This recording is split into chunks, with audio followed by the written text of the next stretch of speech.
A wizard is never late, nor is he early.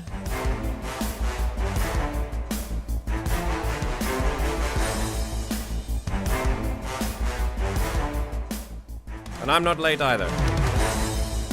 I don't know what you mean. It's all in your imagination. There's no such thing as gaslighting. Get ready!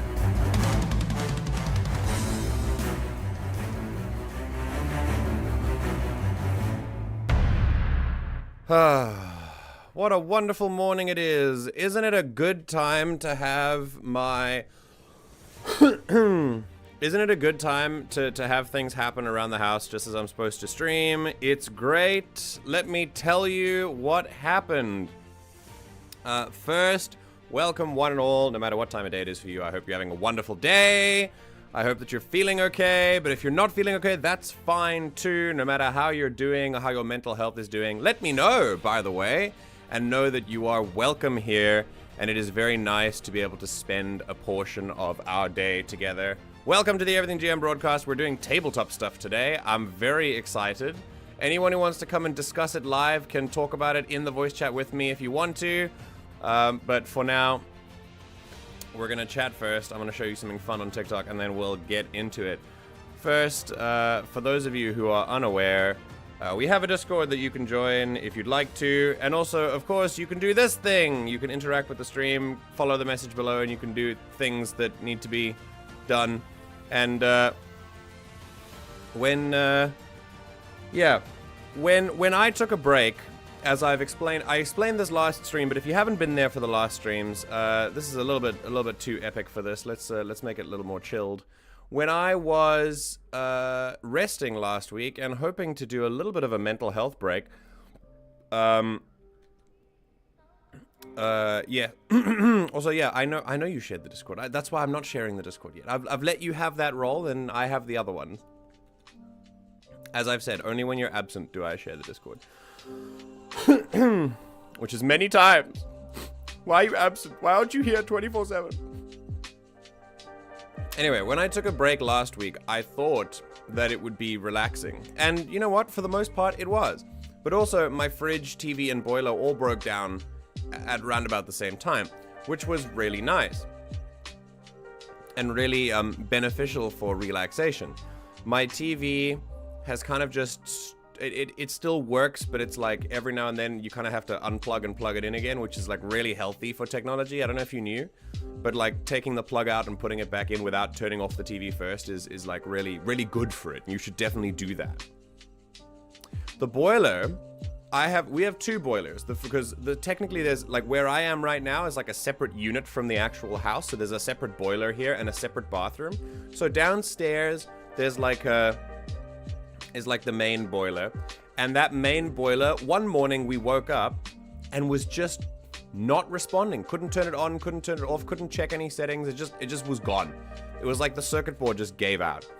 And when we called someone, that's exactly what had happened. But then after the... Hold on a second.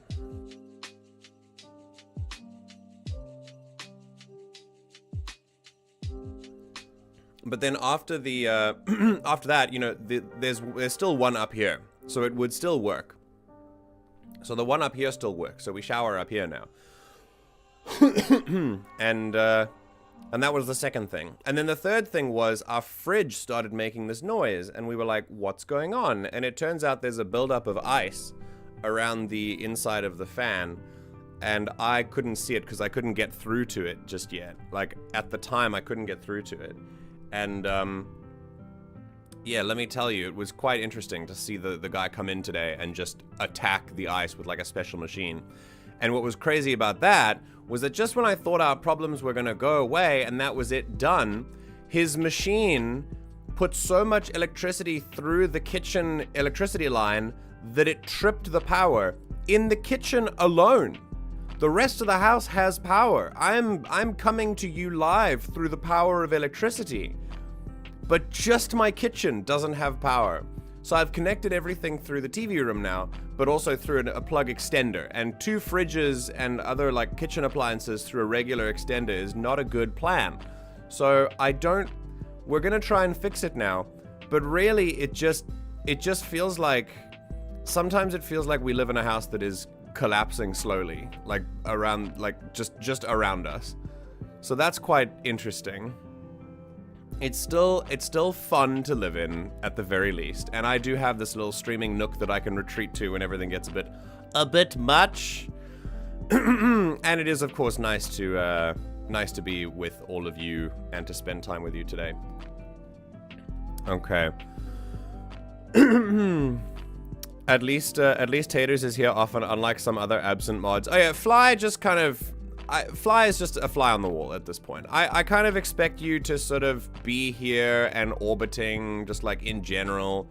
But when you're not actively chatting, I just imagine you like perched on a wall somewhere. Like not really paying much attention, but just, you know, sort of just here, you know? It's nice to know you exist though. That's good.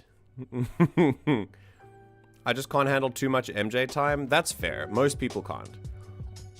It is a phenomenon. Like MJ time is like its own thing, and sometimes it overloads. It can overload like circuitry, so we kind of keep me to a minimum. That's why I have sanctioned friend enjoying time during streams, so that there's not like too much, and that everyone just kind of spontaneously explodes. I've had to do that, but I just attacked the ice with a knife. See, I tried to, and then when I tried to get behind the fridge fan, I couldn't actually pull the thing away because there was too much ice.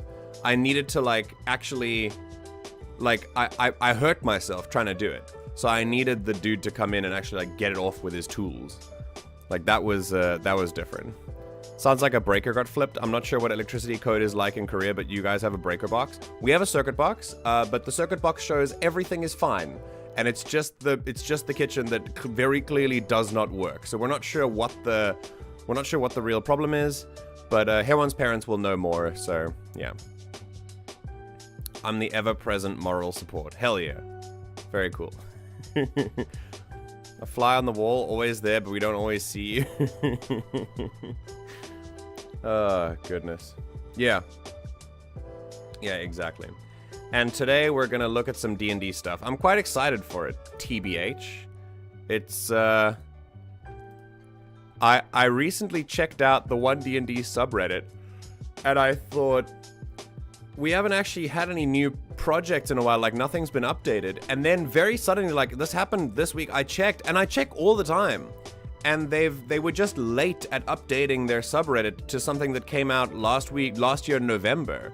So something is out. And we're gonna talk about it together today. We're gonna do the same thing that we did all the time, and if you guys want to see something, you get to just tell me what you want to see in chat, and then we talk about it. So yeah, I would like everyone to sit back, get comfortable, make sure you are hydrated, and that you're being nice to yourself. Have you given yourself a compliment today?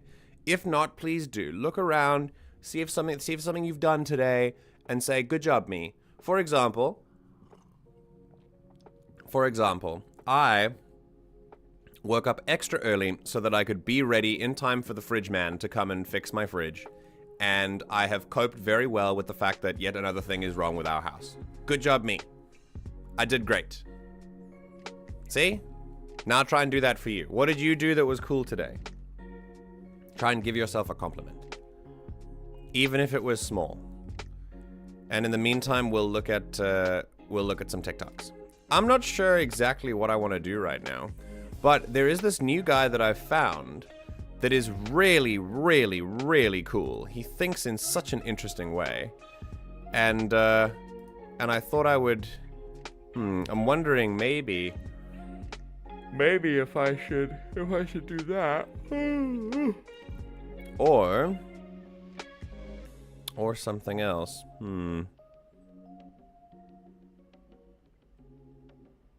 Let's see. See, he doesn't actually label his videos, so I don't actually know what he's talking about. I mean, like from the thumbnail. Like, there's no thumbnail, so I don't know what he's referring to when I look at it. Oh shit! You know what? There's gonna be this. I think we're gonna do a Dr. Mick video. It's gonna be great. It's going to help us understand things. Yeah. It's going to be good. Thank you, Taters. I think I'm doing okay. Like, I'm all right. All right, everyone. So, whether you're here live, whether you're here watching the VOD, I'm just glad that you're here. And let's, without further ado, if you were looking for any ados, you'll be sorely disappointed. Let's look at some TikToks, shall we? All right, so we're gonna look at Dr. Mick. Well, this dude here, he's been playing a game. I really wish I knew. I wish I knew what this game is. It's called Eliza, video game. Yeah, so it's called Eliza, but I don't know what it is. I think it's like a visual game, like a visual novel game. Let's see if we can find it on Steam, just to give us some context to what's going on. So he's been playing this game, and because he is a doctor in psychology, he literally says it's a painful experience for him. Like the ethical problems that this game evokes is something that is painful for him to experience, which is quite wild. Someone who has like such a strong ethical, like such a strong like moral compass and ethical code that you'll experience pain from this kind of visual novel and the kind of ethical questions it raises is really quite, you know, telling. And I've watched some of his videos, and he just seems like he cares a whole lot. Now, honestly, we're already a big fan of Dr. Mick here in the Everything GM community. He's an awesome dude, and he does incredible analysis, especially with gameplay.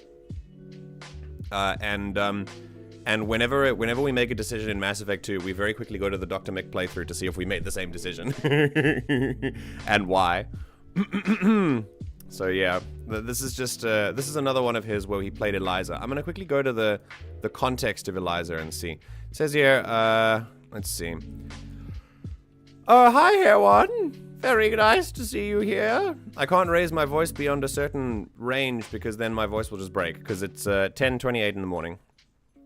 All right, Eliza is a visual novel about an AI counseling program. Yeah. The people who develop it and the people who use it. Follow Evelyn Ishino Aubrey as she reconnects with people from her past, gets to know the people of Seattle who use Eliza for counseling, and decides the course of her future. And I mean, it's not that expensive. I might just grab it, but it is very, very it is apparently very, very good. As a visual novel. After abandoning her high-powered tech career and a mysterious 3-year absence, Evelyn Ishino Aubrey resurfaces working as a proxy for a virtual counseling app called Eliza. Her job consists solely of reading a script provided to her in real time by an AI, leaving her no autonomy over what she says. Oh shit, this must be incredibly difficult for a therapist to go through. Is Eliza a technological marvel that brings therapy to those who otherwise couldn't access it, or is it an ineffective replacement and another vector for technology companies to gain control over our lives and humanity? Gee, I wonder which one it is. I wonder if AI therapy is a good thing. It's wonderful. It's wonderful, dude. Very, very cool. Great idea. Yeah, so that's the concept behind Eliza.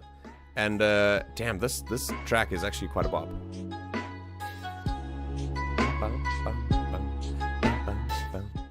So that's the concept behind Eliza, and we're gonna look at it together and watch this video and watch as he talks about it. And if you want to play it, you should, and then tell me how it goes. I don't know if you noticed, but young people are really pissy and entitled these days. I love this. I love it. Look at his face. We recruit from top 20 computer science programs. These kids have been wined and dined all through their higher education. Every one of our competitors wants to hire them, so they get used to that. Now they all want to know what Skanda can do for them, not the other way around.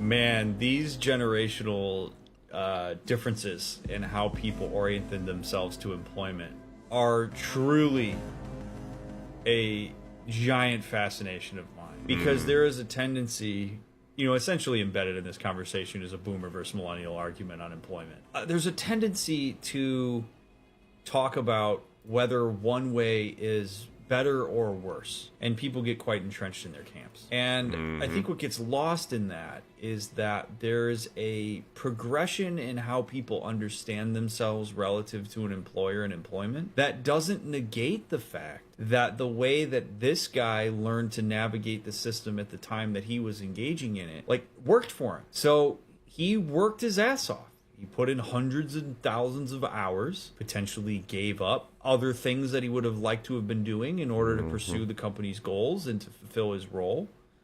And you heard that there is a sense of pride and accomplishment in that he feels connected to that process. There may have been aspects of it he didn't like, but he was willing to fight through it and work hard, and he's choosing to focus on the aspects of that were meaningful to him and paid dividends. That doesn't mean that maybe some part of him that would have liked to have been taken care of by the company and perhaps would have liked to have been compensated better doesn't exist. It just means that at the period in time in which he was employed, that was not really something he was able to access. There wasn't You couldn't even imagine asking in that time, enough worker movement on that kind of thing because he needed it in order to pay his bills and whatever. It's a different time. You have a so I think the angle here, remember, is looking at people with empathy, and he is looking at a client, right, as a therapist, but acquiring an understanding about this can help us go beyond mere dismissal of all of these people who are just as much victims of the system as we are, just in different ways, and it presents itself in different ways. So when we actually have conversations with people like this, and I'm not talking about big tech conglomerates and things like that, I'm talking about dudes like this, middle management dudes who have never really climbed past their own little managerial position, who, when it was in their day, it's as Dr. Mick describes here. When talking to tech conglomerates, kiss my ass, they can go jump off a bridge if they want to. For these guys, it's still like a person who is somewhat relatively attached to reality that you can connect with, and understanding the kind of mistreatment that they've had compared to the kind of mistreatment that we have, and understanding the different levels that hits us on can really help us connect. And can help us understand, at the very least. If we say things like we are products of our environment and our material conditions and our social environments and things like that, we have to apply that to the people above us and older than us as well. It can't just be us who are products of our environment and us who the system is against. The system was against them back then too. It was just in a completely different way, and it worked better for them if they gave themselves as slaves to it. Now, even if we do give ourselves as slaves to it, we don't have enough to live in many countries in the world. So even that insane requirement that the older generations had for their work is no longer applicable here. And it was insane even back then. But it was so normalized, and it's become so normalized that they had no inkling in their mind of asking for better treatment and flipping the script like that. Now we have so much less left to lose that we as a generation and the ones below us do ask for these kinds of things because we've learned from who came before.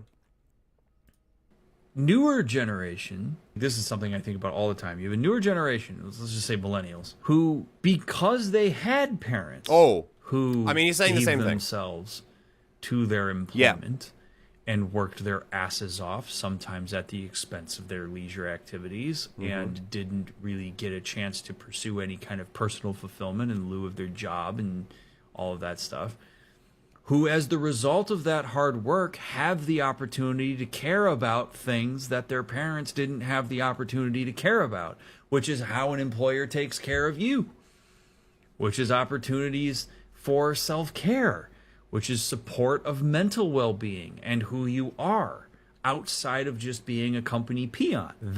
Now, just By the way, this is still under the auspices of capitalism. This is still within the current system. We're not even talking about revolutionary thinking or anything. We're just talking about how to be treated better under the current system, right?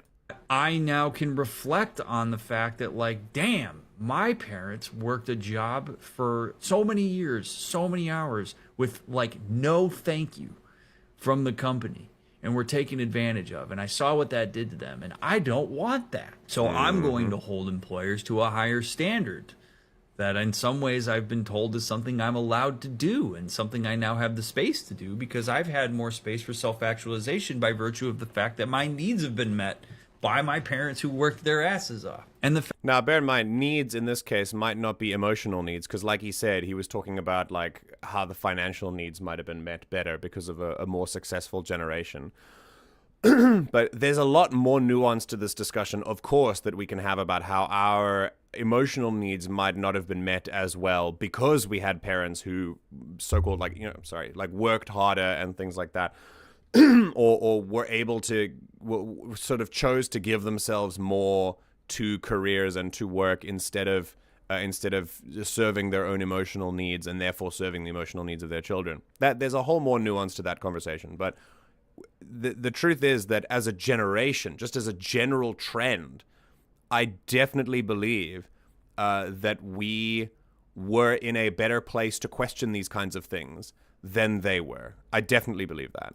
Fascinating thing to me is that becomes oftentimes the moment where somebody like Mark all of a sudden engages with the parts of himself that he buried when he was working all those hours, where he sees a younger generation asking for things he never would have dreamed of asking Jealousy, for. envy. And instead of directing his frustration about that to the company and to the system that he was embedded in, he blames the new generation and he polarizes against them. Instead of saying, yeah, dude, I was fight for like what shit. I couldn't. Make it better.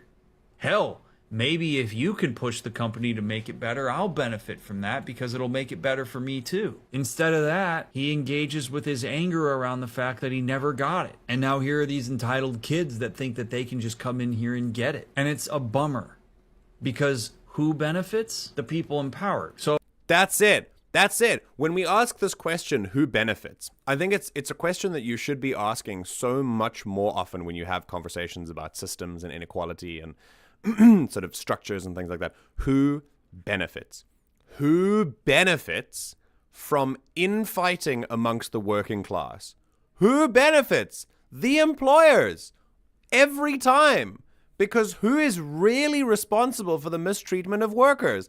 Employers. So of course, the employers will want the workers to be like divided in these camps and amongst these groups. And older generation versus younger generation, that works just fine for the people in power. Of course it does. That's what they want. So for us, remember, when you are having these conversations, who benefits is the real question at the end. Who benefits?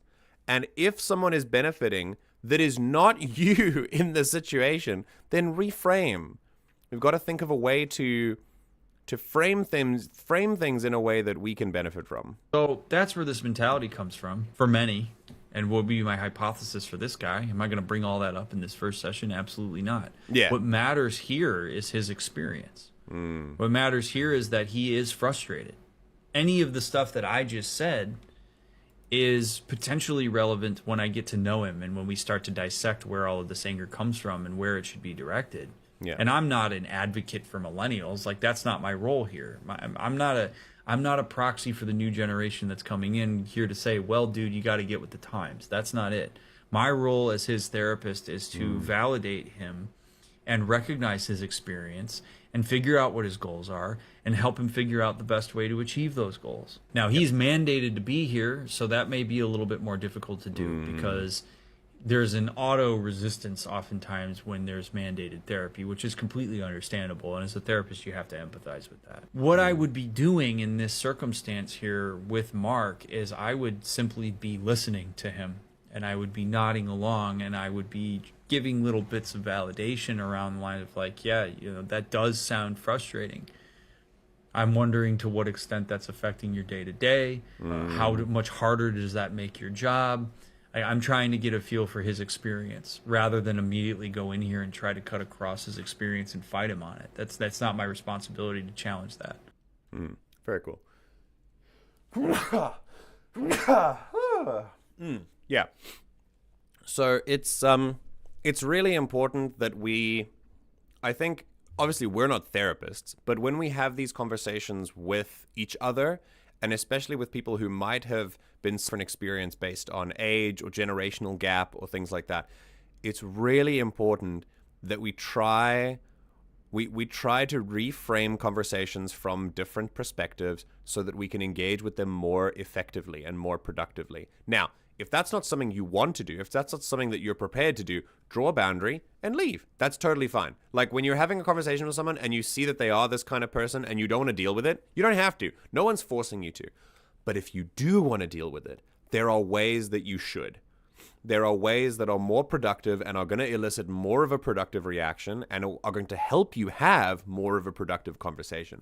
And one of those ways includes understanding how they are a product of the system just as much as we are, and how we are asking for things that are completely well within our rights to do so. We are entitled to certain things. No wonder we feel entitled, because we all are entitled. But the problem is that, just as he said so accurately, that when these sorts of people from older generations come in and call us entitled, it is a reaction to how the system has treated them, and they have taken what the system has given it, treated the system as this untouchable force of nature that cannot possibly make decisions to affect them poorly, and then takes all of that and targets it at other workers just because they are younger. And having that understanding can really help you when you have conversations with these people and when you understand how to move forward under systems and how to dismantle systems correctly, realizing that we all have been screwed. It's just on different levels. And that's a really important thing to remember. So that's Dr. Mick, and that's Eliza. And if you like his analysis, you should definitely check out more of his stuff, because he is amazing. I really, really like him.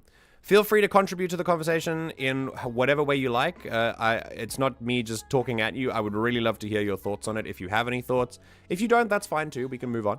But yeah, I really enjoy talking about this stuff, as you can probably tell. It is hard to be not emotional with them, I think. Yeah, absolutely. When you're speaking to someone who you feel all the time is against you, it can be really hard not to put up a wall of defenses and not to meet that with aggression. It can be hard to rise above that. When I talk about having these conversations, I'm talking about engaging with our emotions in a healthy way, not shying away from them. So it's not about not being emotional, it's about engaging with your emotions healthily.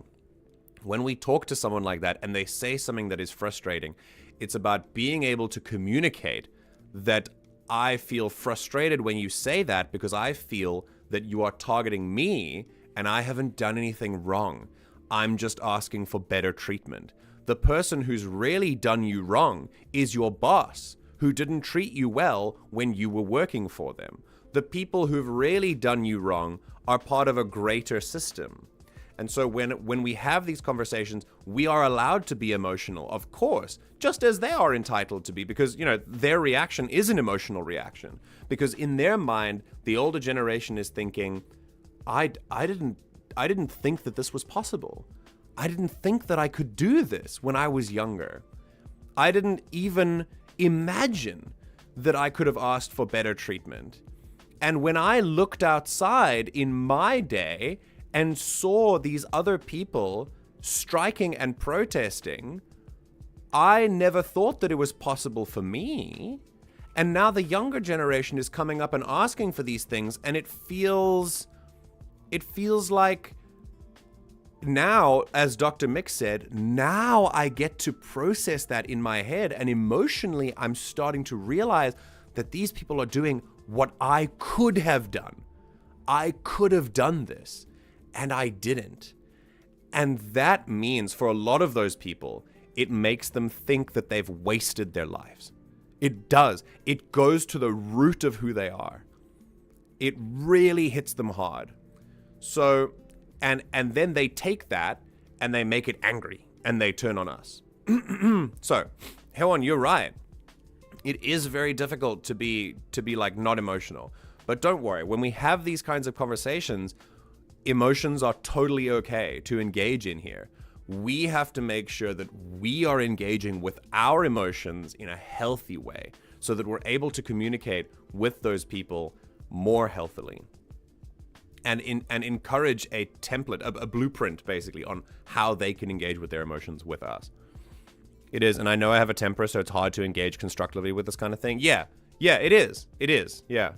And I mean, it is for me as well. I've got to a place now after years of reading and learning and other education, and I still have moments where I lose myself and I just go into adversarial mode. I go into fight mode and I go into arguing mode and it's just it doesn't get anywhere. And it's so frustrating that it doesn't get anywhere that it makes you even more frustrated, and then nothing also gets done even more, and then it's just so it becomes even more important to take that time, which is why drawing boundaries is good. So Hewan and Fly or anyone else, if you think that you are having a conversation with someone and it is becoming too emotionally like not constructive, if it's becoming too unhealthy for you, draw a boundary and leave. That's totally fine. That's really hard for us to do, especially in the middle of our emotions, but you can go, I'm not feeling good, can we take a break and come back later when we feel calmer? It's way better, because the higher that emotional tensions get, the more likely that it becomes that you will say something that you regret or that you will do something that you regret. And it's much better in these moments when there's high tension to draw a boundary and say, I'm not comfortable. I just feel like I'm not stable right now. Let me go away and let's come back later and talk about it later. And that's definitely something you can do.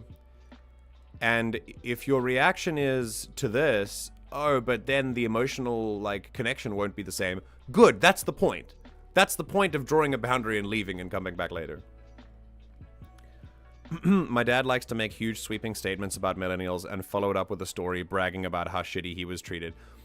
That's exactly the way that Dr. Mick analyzed it. So he's talking about how badly he was treated, as if it's a badge of honor and therefore we must also be badly treated. Like, it's such a weird thing to have in your mind and to draw as a parallel, you know what I mean?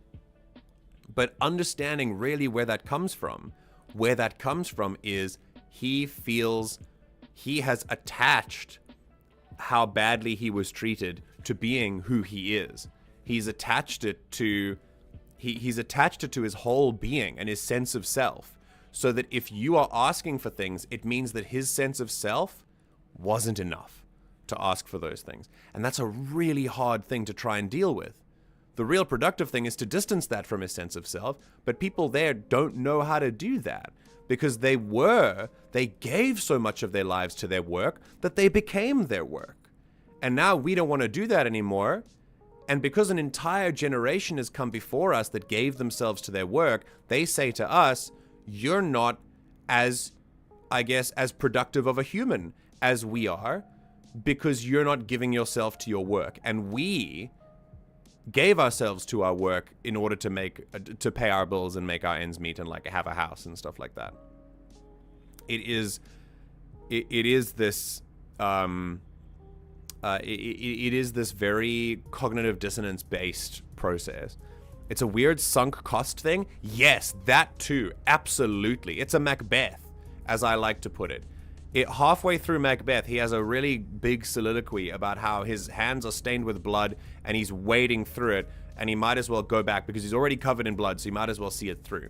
Sunk cost fallacy. I've already given most of my life to my work. I might as well defend it until I die.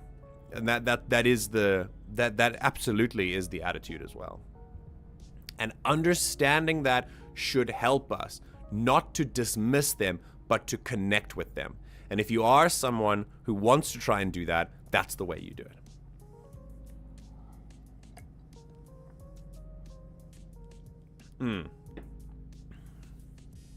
I'll tell you something. My dad is like that as well, for sure. In fact, both my parents. I think both my parents are very much, they're both teachers. And in South Africa, especially for two teachers, they definitely had to work their asses off to make ends meet. So they did give themselves to their work. And because of that, they had to give up a lot of their own pleasures and happiness in life. And now when they see us engaging with that, I bet it does something weird to them. I bet it frustrates them that they get to work so hard and then they get to watch us have the lives that they wish they could have had, but they never actually thought to ask for it. Because if they did, they might not have made it financially. And now they've given us financial security, and they get to see us make it, like socially and mentally. And they often feel like they've lost that. But here's the thing. It's not too late.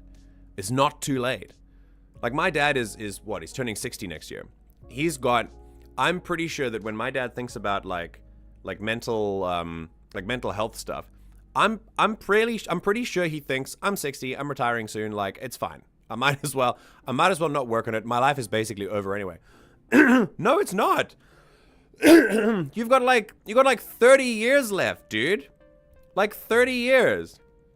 Now, granted, I actually haven't spoken to him about this, but I know my dad. And I feel like in some way, he definitely might be thinking this way. But 30 years is a long time to be alive, man. You got so much time to work on yourself.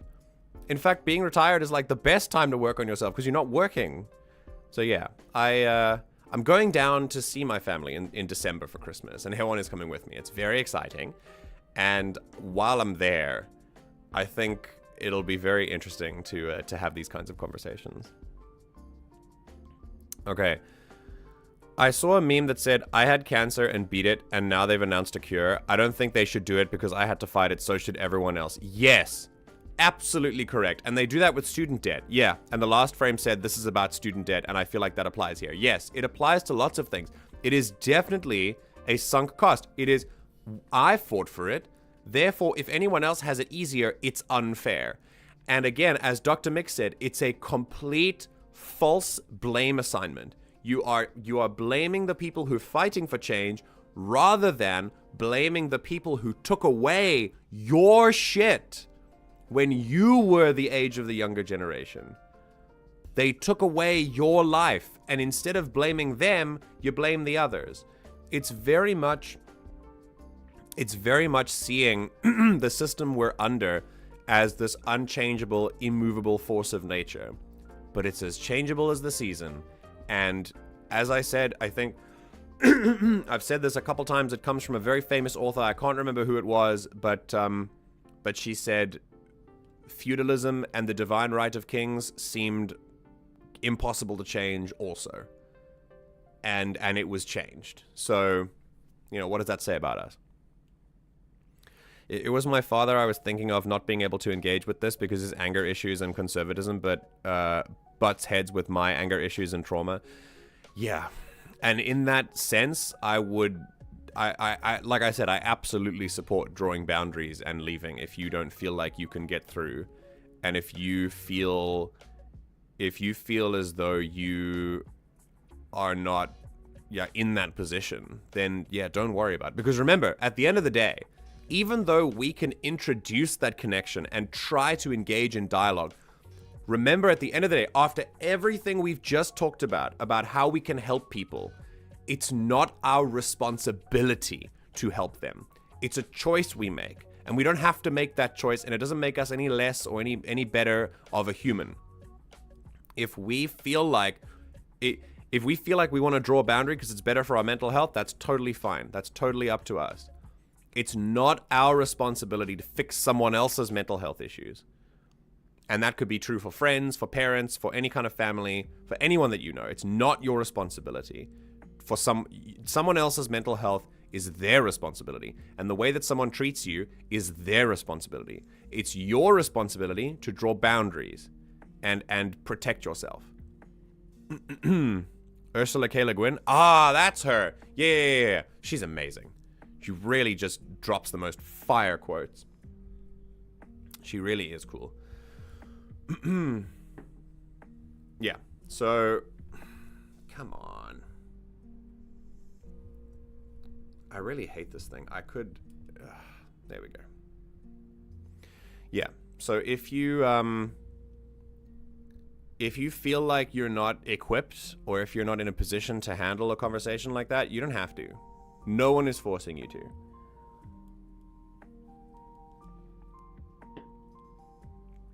Because at the end of the day, the person who has to make the change, the person who has to improve their mental health, is the person themselves who's experiencing it. And that goes true for us as well. Our mental health is not anyone's responsibility but our own.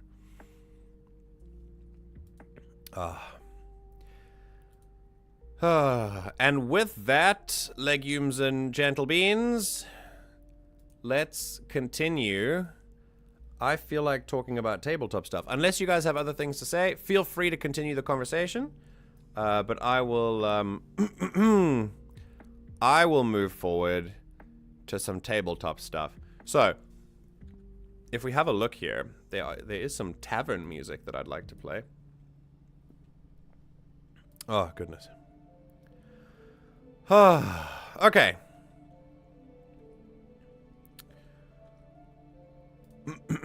Right. This is OneD&D. Now, we've spoken about this a couple times before. So I thought I would I thought I would go through this. This is a newer one. This is the playtest 8. So this is now I think this is the last one? Yeah. So the 2024 version of the Player's Handbook, i.e. OneD&D, is just to give you a little bit of background for this. OneD&D is intended to become the next version of D&D. It's supposed to be OneD&D is supposed to become D&D. There's not going to be any more versions or editions of D&D. It's just going to be OneD&D, and that's it. It's going to have a lot of different mechanics associated with it, and I think what's really interesting about it is how just the extent of the changes and how everything has been working like that. And yeah, please, I beg of you to not do this, please.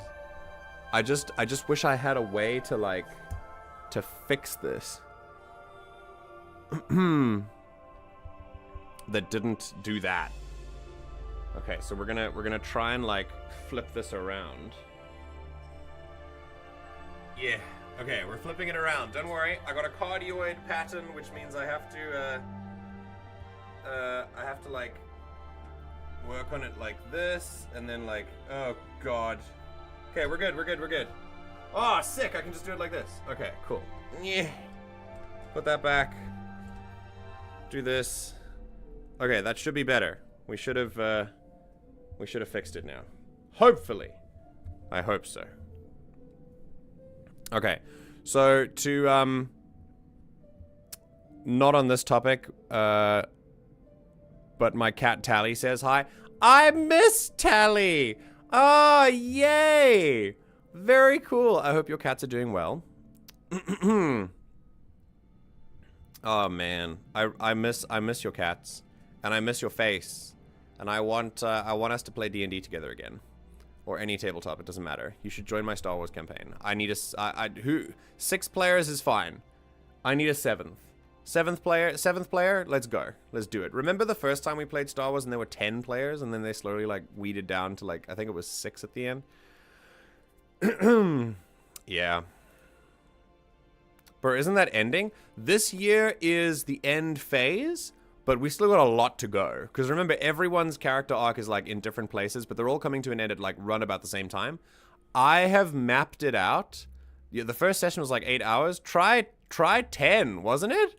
Wasn't it close? We started at 3 in the afternoon and ended at 1:30 in the morning. And it was, yeah, that was it. It was great. I really enjoyed that. Yeah. So, yeah, the Star Wars campaign is going very well. It's, I've plotted out that there are about 33 to 32 sessions left. And, well, there are 32 sessions possible left in the year. And if we do everything, if we miss 4 sessions, we should be on track for, like, the end of the campaign this year. It'll end, like literally as I leave back for South Africa. Why is it in 2 parts? Because it was too long. We took a big break and then we came back. It was great. All right, so, OneD&D is supposed to be the same. It's supposed to be the D&D edition. They're not going to be any additions past that.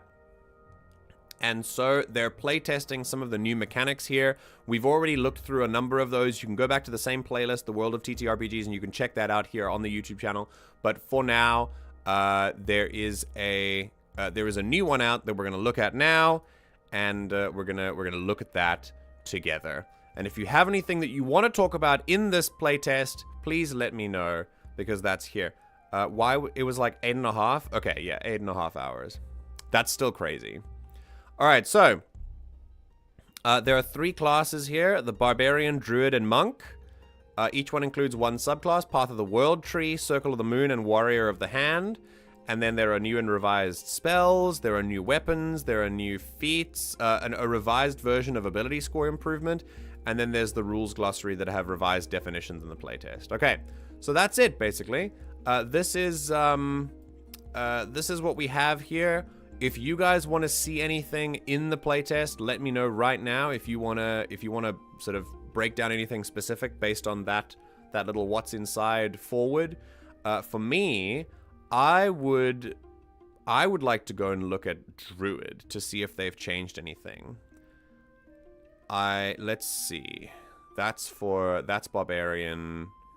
Okay, Druid. All right, let's see if they've changed anything. We have read Warlock, Rogue. No. This only has stuff for Druids and Barbarians and stuff. That doesn't mean that these are the only classes. This is just the next section. So Warlock and Rogue are in like other versions of the PDFs that we might have done already. For now, it's only Barbarian, Druid, and Monk.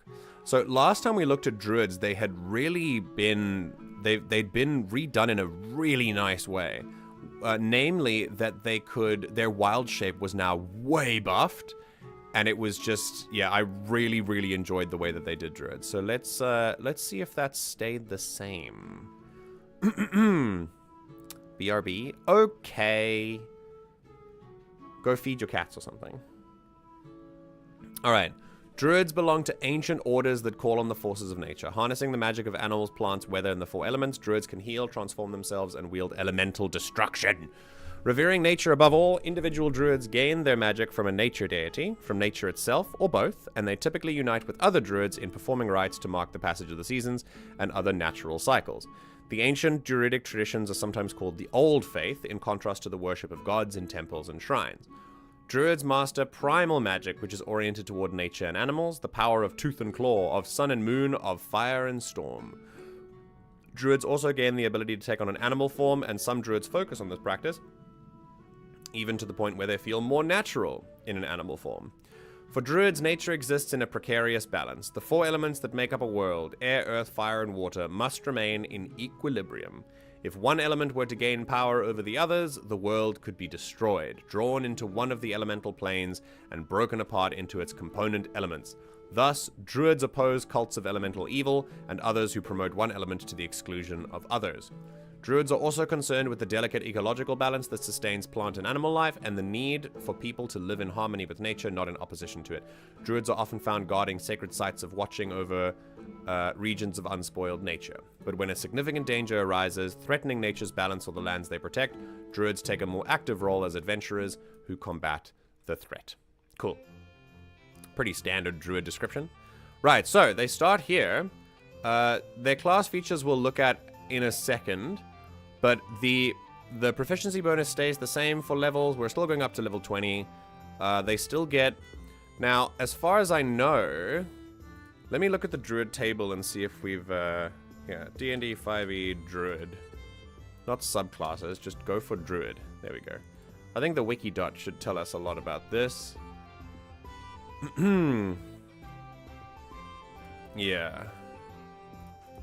So Druid spellcasting, yeah. So there are cantrips. Oh, and then, so this table actually tells you how many wild shapes you can get. That's pretty cool. Okay. All right, and then level 6, you can do it 3 times. All right, all right. I'm not sure how many times you could originally do a wild shape. I think it was, like, up to your... Yeah, what was it?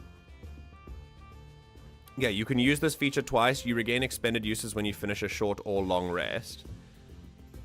Was it just always twice? Do you get... Oh, wow. So generally, it was just always twice that you could wild shape. But now, they're going to make it so that you can wild shape, like, more than twice. That's great. That's very cool. All right. And then, of course, we've got prepared spells. I like that they've done this in the table as well. And then this stays the same, so that's fine. All right, so here are the main updates in this class since its last playtest version. Wild Shape now allows the Druid to know more beast forms, and it gives temporary hit points to the Druid.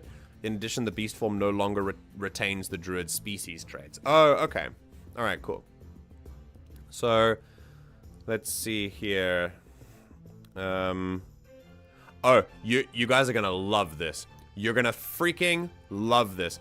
D&D has decided to make Druids and other classes. Do you guys remember that other classes, that sorcerers and Druids specifically were notorious for this, had very specific weapon proficiencies? I want you to look here and just see. Simple weapons. That's it. That's it. Let's compare it to the original. Clubs, daggers, darts, javelins, maces, quarterstaffs, scimitars, sickles, slings, spears. Simple weapons.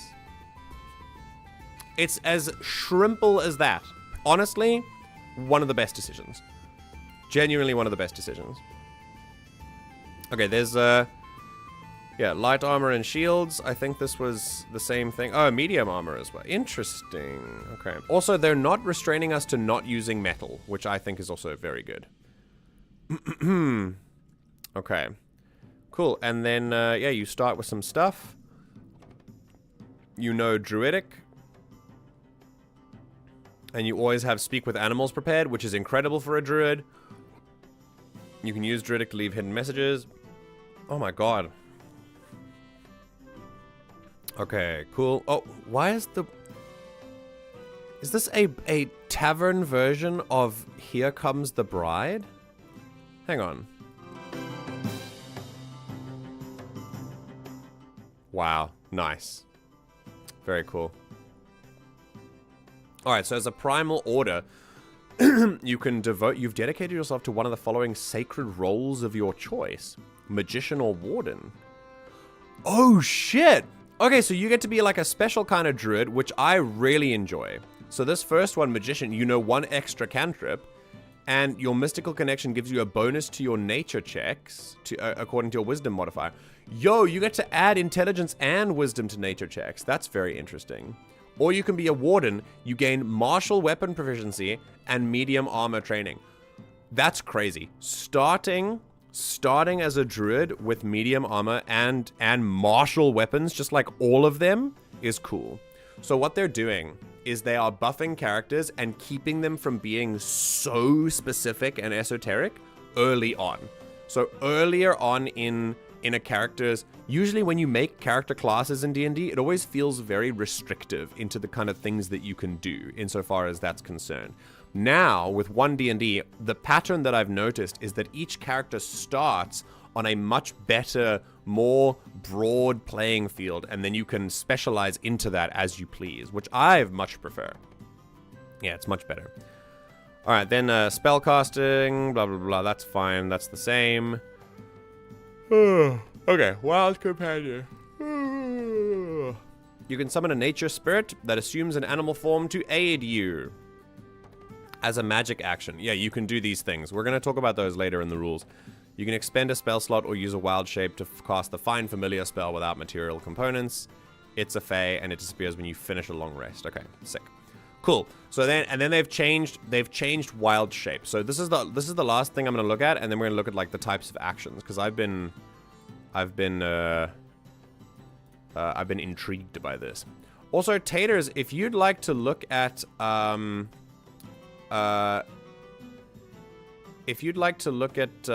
hello, Fly. You are back. Also, sorry, Taters, my chat died, so I haven't been able to see it. What about the most important element? Cabbages! Wait, it's here!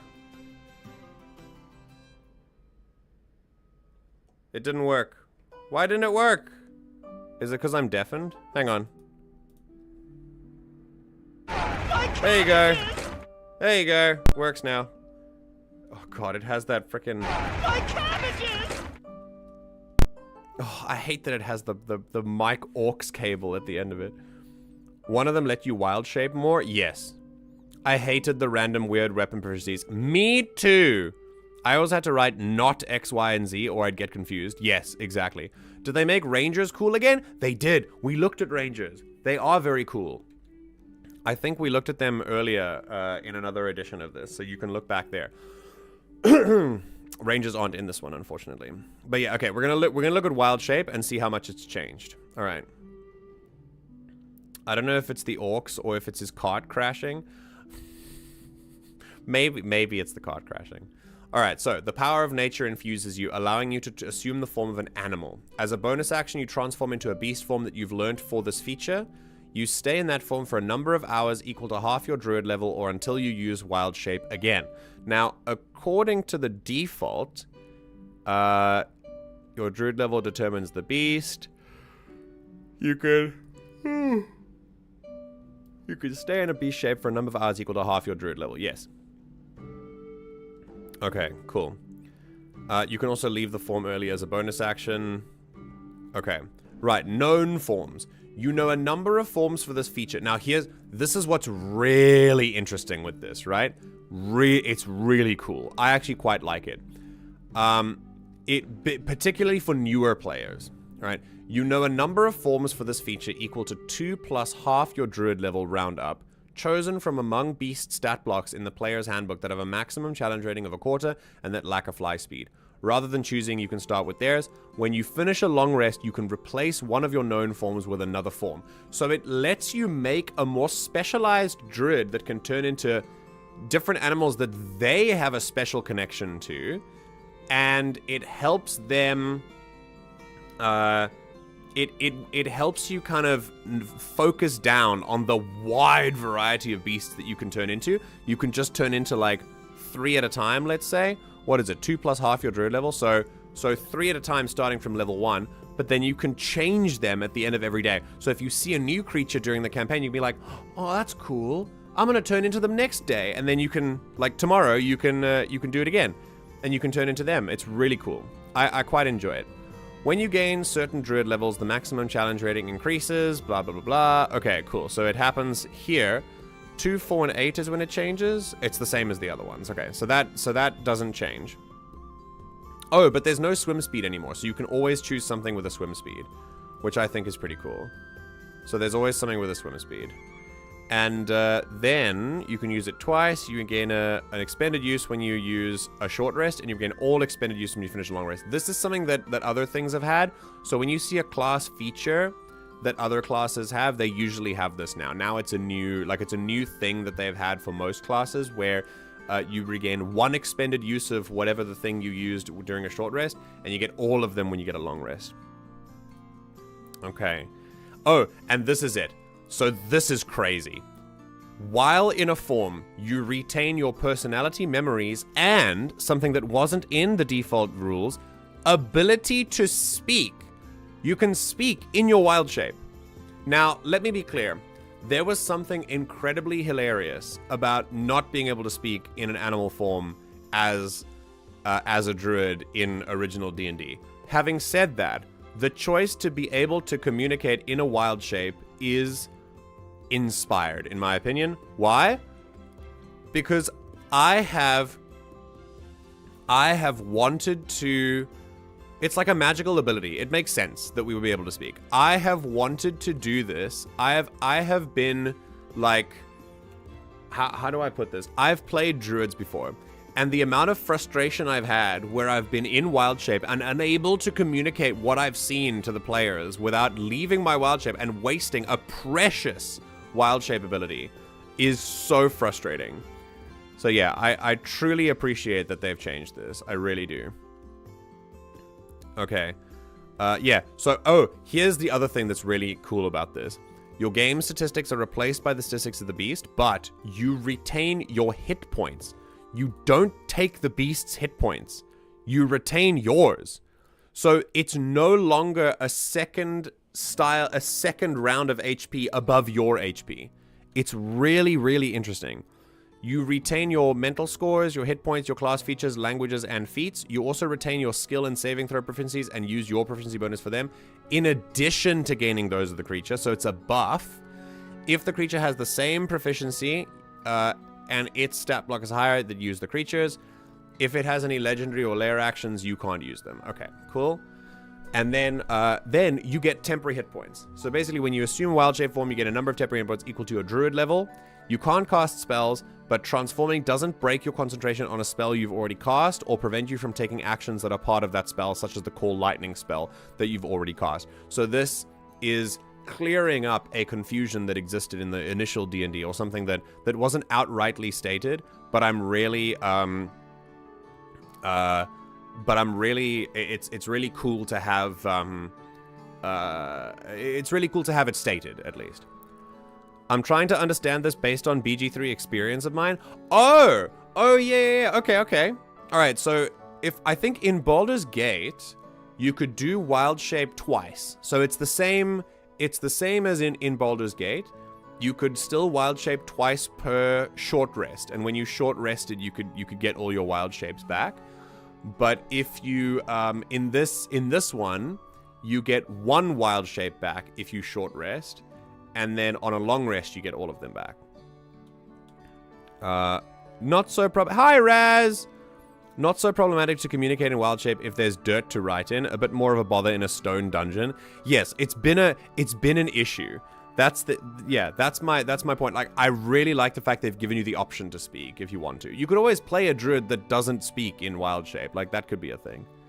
Because being able to wild shape 5 ever is OP if you get all the added HP. Yes, exactly. And I like that they've balanced that, because then druids become the tank of any party. If you can just have an extra health bar on top of your health bar, then that's it. Also, here on, compared to Baldur's Gate 3, the hit points. So your health in Baldur's Gate 3, if you remember, when you're a normal person in, like, you know, human form or person form, you have a certain amount of health and hit points. And when you transform into an animal, if you use your wild shape, you gain the animal's hit points instead of yours, right? But when that animal dies, you don't die. You go back to full hit points, but in person form now. That's how original D&D works with wild shape. With this one, they've only given you one sort of thing of health. So you don't get extra health on top. You get extra temporary health when you wild shape, but it's not like you don't get 2 health bars, essentially, which would have made original druids are very, very tanky because they're able to take so much damage because they have 2 health bars when they when they wild shape. That's why I leaned into Sin being tanky, which ruled, to be fair. It feels good to have 2 health bars, like, I get that, but it just makes them so much more tankier than any other class that might want to go into tanking, just because of the hit points. And so I kind of get why they did this, and I'd be interested to play test it at least. It just made druids, like, more effective tanks right off the bat, just based on wild shape alone. Your ability to handle objects is determined by the form's limbs rather than your own. In addition, you choose whether your equipment... Okay, same thing as usual. Yeah, and that's it. Okay, cool. I'm interested in what these things are, like these magic actions, if these are specific things. Oh, okay. No, you know what? Before that, I wanted to quickly run through these things. So, for example, the ability score improvement is fine. But this is cool. At level 5, you can expend a spell slot. You can exchange spell slots for wild shapes and the other way around. So this is a new thing. So wild shape as a class feature, class features exist for all classes now. They all have one. And at level 5, they should be able to change spell slots for these class features all the time. And I think that exists for all the classes now. So they're able to, like, get a spell slot back or whatever. So you can, like, once per turn, you can use a spell slot to get wild shape back, which I think is fantastic. The ability to get more wild shapes is incredible. It's so good. I really, really, really like it. Letting you do it so many more times is just fantastic. Yeah. Also, it works for druids who don't really cast spells, but are really more moon druids. So they can use those spell slots that they would never use ordinarily, and just have and just have that. Yeah, it's really good. What is headphones? Does that mean the music is good? Or that means you're here. Hello. Oh my. That's what headphones means. It means you're here. Very good. Yep. Hello. Hi. So what do you think about druids? They're cool now, huh? I mean, they were cool back then, but I really find the changes interesting. I never I played a druid twice, but I haven't had lots of like long-term experience. So I've only played like 3 levels of druid, like not up to 3 levels, but we started at 3rd level. Oh, okay. So you played 3 to 6. No, we started at 3rd level and played like a little bit, a couple times. Like, okay. Okay, cool. Who's your current character? What class are they again? A warlock. I also warlock, had a rogue warlock. I thought it was a trickster cleric. It's a warlock whose warlock patron is Loki. Yeah. Okay. And okay, cool. We created like a time travel thing. Yeah. I remember. Okay. Yeah. All right, so you have a little bit of experience with warlock. Oh yeah, okay. Yeah. A trickster warlock, yeah. I must say, I am really, as a druid main myself, my first D&D character was a gunslinger, and my second D&D character was a druid, and I think I've played a druid, as a player, I've played a druid longer than most other characters, and I enjoy druids a lot. Like, their ability to, just the utility of druids is second to none, in my opinion. Just the fact that they can, like, I've had puzzles. As a player, I was in a campaign where our druid in the party just would get through every puzzle with wild shape. It was crazy. Just like the kind of utility that wild shape gives you is just super, super cool. Druid was like the first thing I ever played because I'm very smart. Yeah.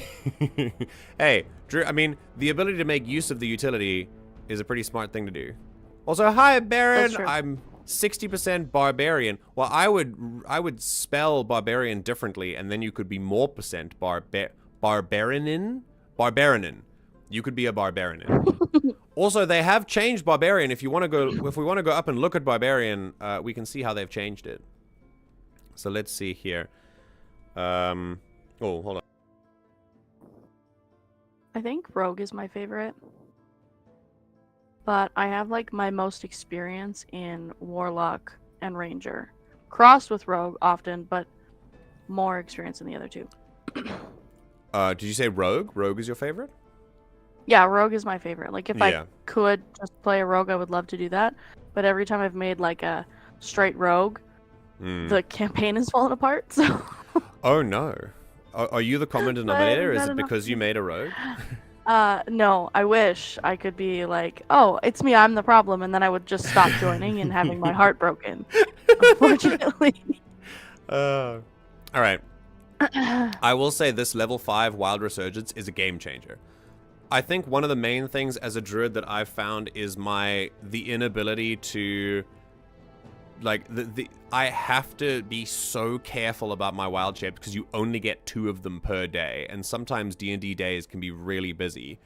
So especially if you're a druid who focuses on turning into animals, only being able to choose 2 animals per day for different things and not being able to like come in and out of them when you want without wasting one of those precious slots can be really depowering, and it can feel very limiting out of combat, especially out of combat.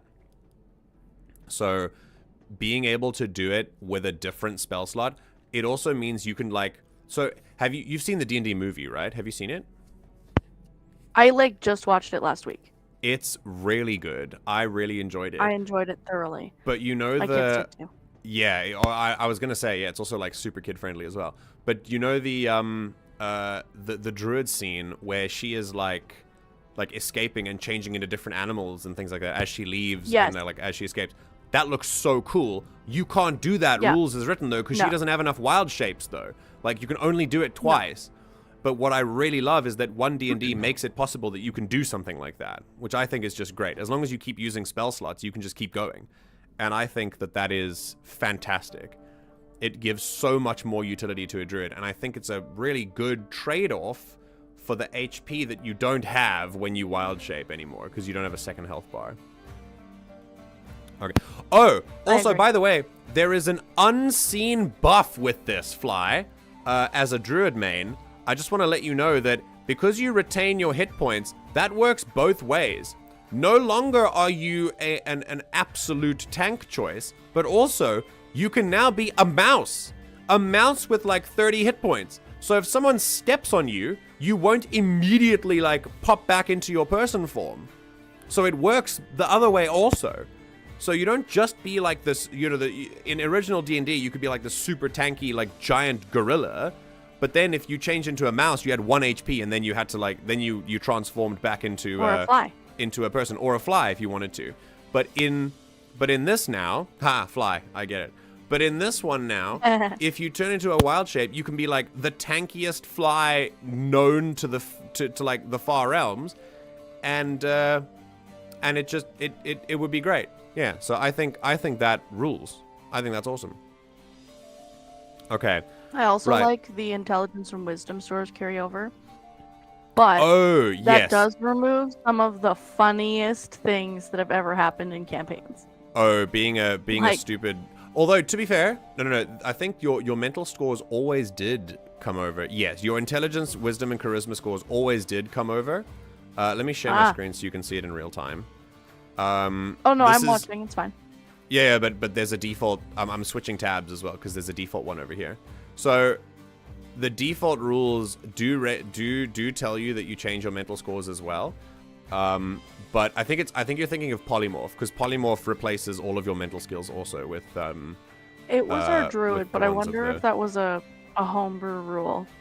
Maybe. Because the more I think about it, that campaign also had weird rules about magic, like, so I wonder if that was like part of it. Because I wasn't the druid, it didn't I didn't know it, but that's interesting. Okay. I always just assumed, because that's the only experience that I had with somebody doing that, right? Yeah, well, I mean, you know, obviously the druid can feel free to rule it however they want. I feel like it could be very funny to have your mental stats replaced by that. Oh, it was hilarious. Yeah. It was hilarious because they were the wisdom, so they were like, okay, guys, this is the plan. We've got it all sorted out. Here we go. They would lay out the plan, and they'd be like, and I'm gonna, and then they would change into whatever. Forgot the plan completely. My favorite. It's one of my favorite critical role. One of my favorite critical role moments in campaign 2 when Laura as Jester turns into a moth with polymorph. Oh yes. And she has this plan, and then all you hear from Matt. And then she just goes and eats curtains. Yeah. All you hear from Matt, he looks down at the stats of polymorph just to check something, and then as soon as he waits for her to confirm that she turns into a moth, and then he says, "You are a moth," and I'm like, "Oh no, she's dumb now." It was great. It was very funny. Yeah. All right. Yeah, since we're talking... the cow thing in campaign 1. Oh, was there a cow thing in campaign 1? That's funny. Yeah, they had this plan, and the druid, like, he would turn into a cow, and it was all good. And then the other cows were just like, moo, grass. Scanlan had polymorphed them. It was a good time. Oh, that's funny. All right, since we're talking D&D, I just have to share. I'm playing in a campaign where my fighter's highest stat is a 14. Yo! Brother, why did you not re-roll? Your line of stat rolls were 12, 11, 10, 10, 9, 8. Hello? You couldn't re-roll? I would have given you endless re-rolls if that was your spread. Holy shit. Yeah, that's wild. Oh, Scanlan used seeming. Ah, okay. All right, then level 7, the Might of the Elements. You can be better at spells or Primal Strike, commune with nature, blah blah blah. Okay, we're gonna skip past this. I want to go straight down to what these rules are. Okay, so feat description. Oh, these are some of the things. Also, there's weapon masteries now, which we've gone over already in a different episode. So you can go back and check those if you want to, but for now, there's something else that I wanted to check here. And that was like a magic action. Yeah, what is a magic action? Oh, there we go. When you take the magic action, you magic something, but as a verb? Okay. You magic something by casting a spell that has a casting time of an action, or by using a feature or magic item that requires a magic action to be activated. If you cast a spell that has a casting time of 1 minute, you must take the magic action on each turn of that casting, and you must maintain concentration while you do so. If your concentration is broken, but you don't expend a spell slot. Okay, so they've kind of... That's very interesting. They've kind of made it so that you can still... So if you've made everything that's magic a magic action, you can still use your bonus action for things while you're concentrating on something for a minute. That's very interesting. So you don't have to spend your whole turn like trying to concentrate on something and casting a spell that takes a minute. You can just spend your action every turn for a minute. That's very cool. I genuinely like that. I think having that is yeah, that's very cool. That's very cool. I like having it sort of specified like that. Okay. All right, cool. And then there was something else. Excuse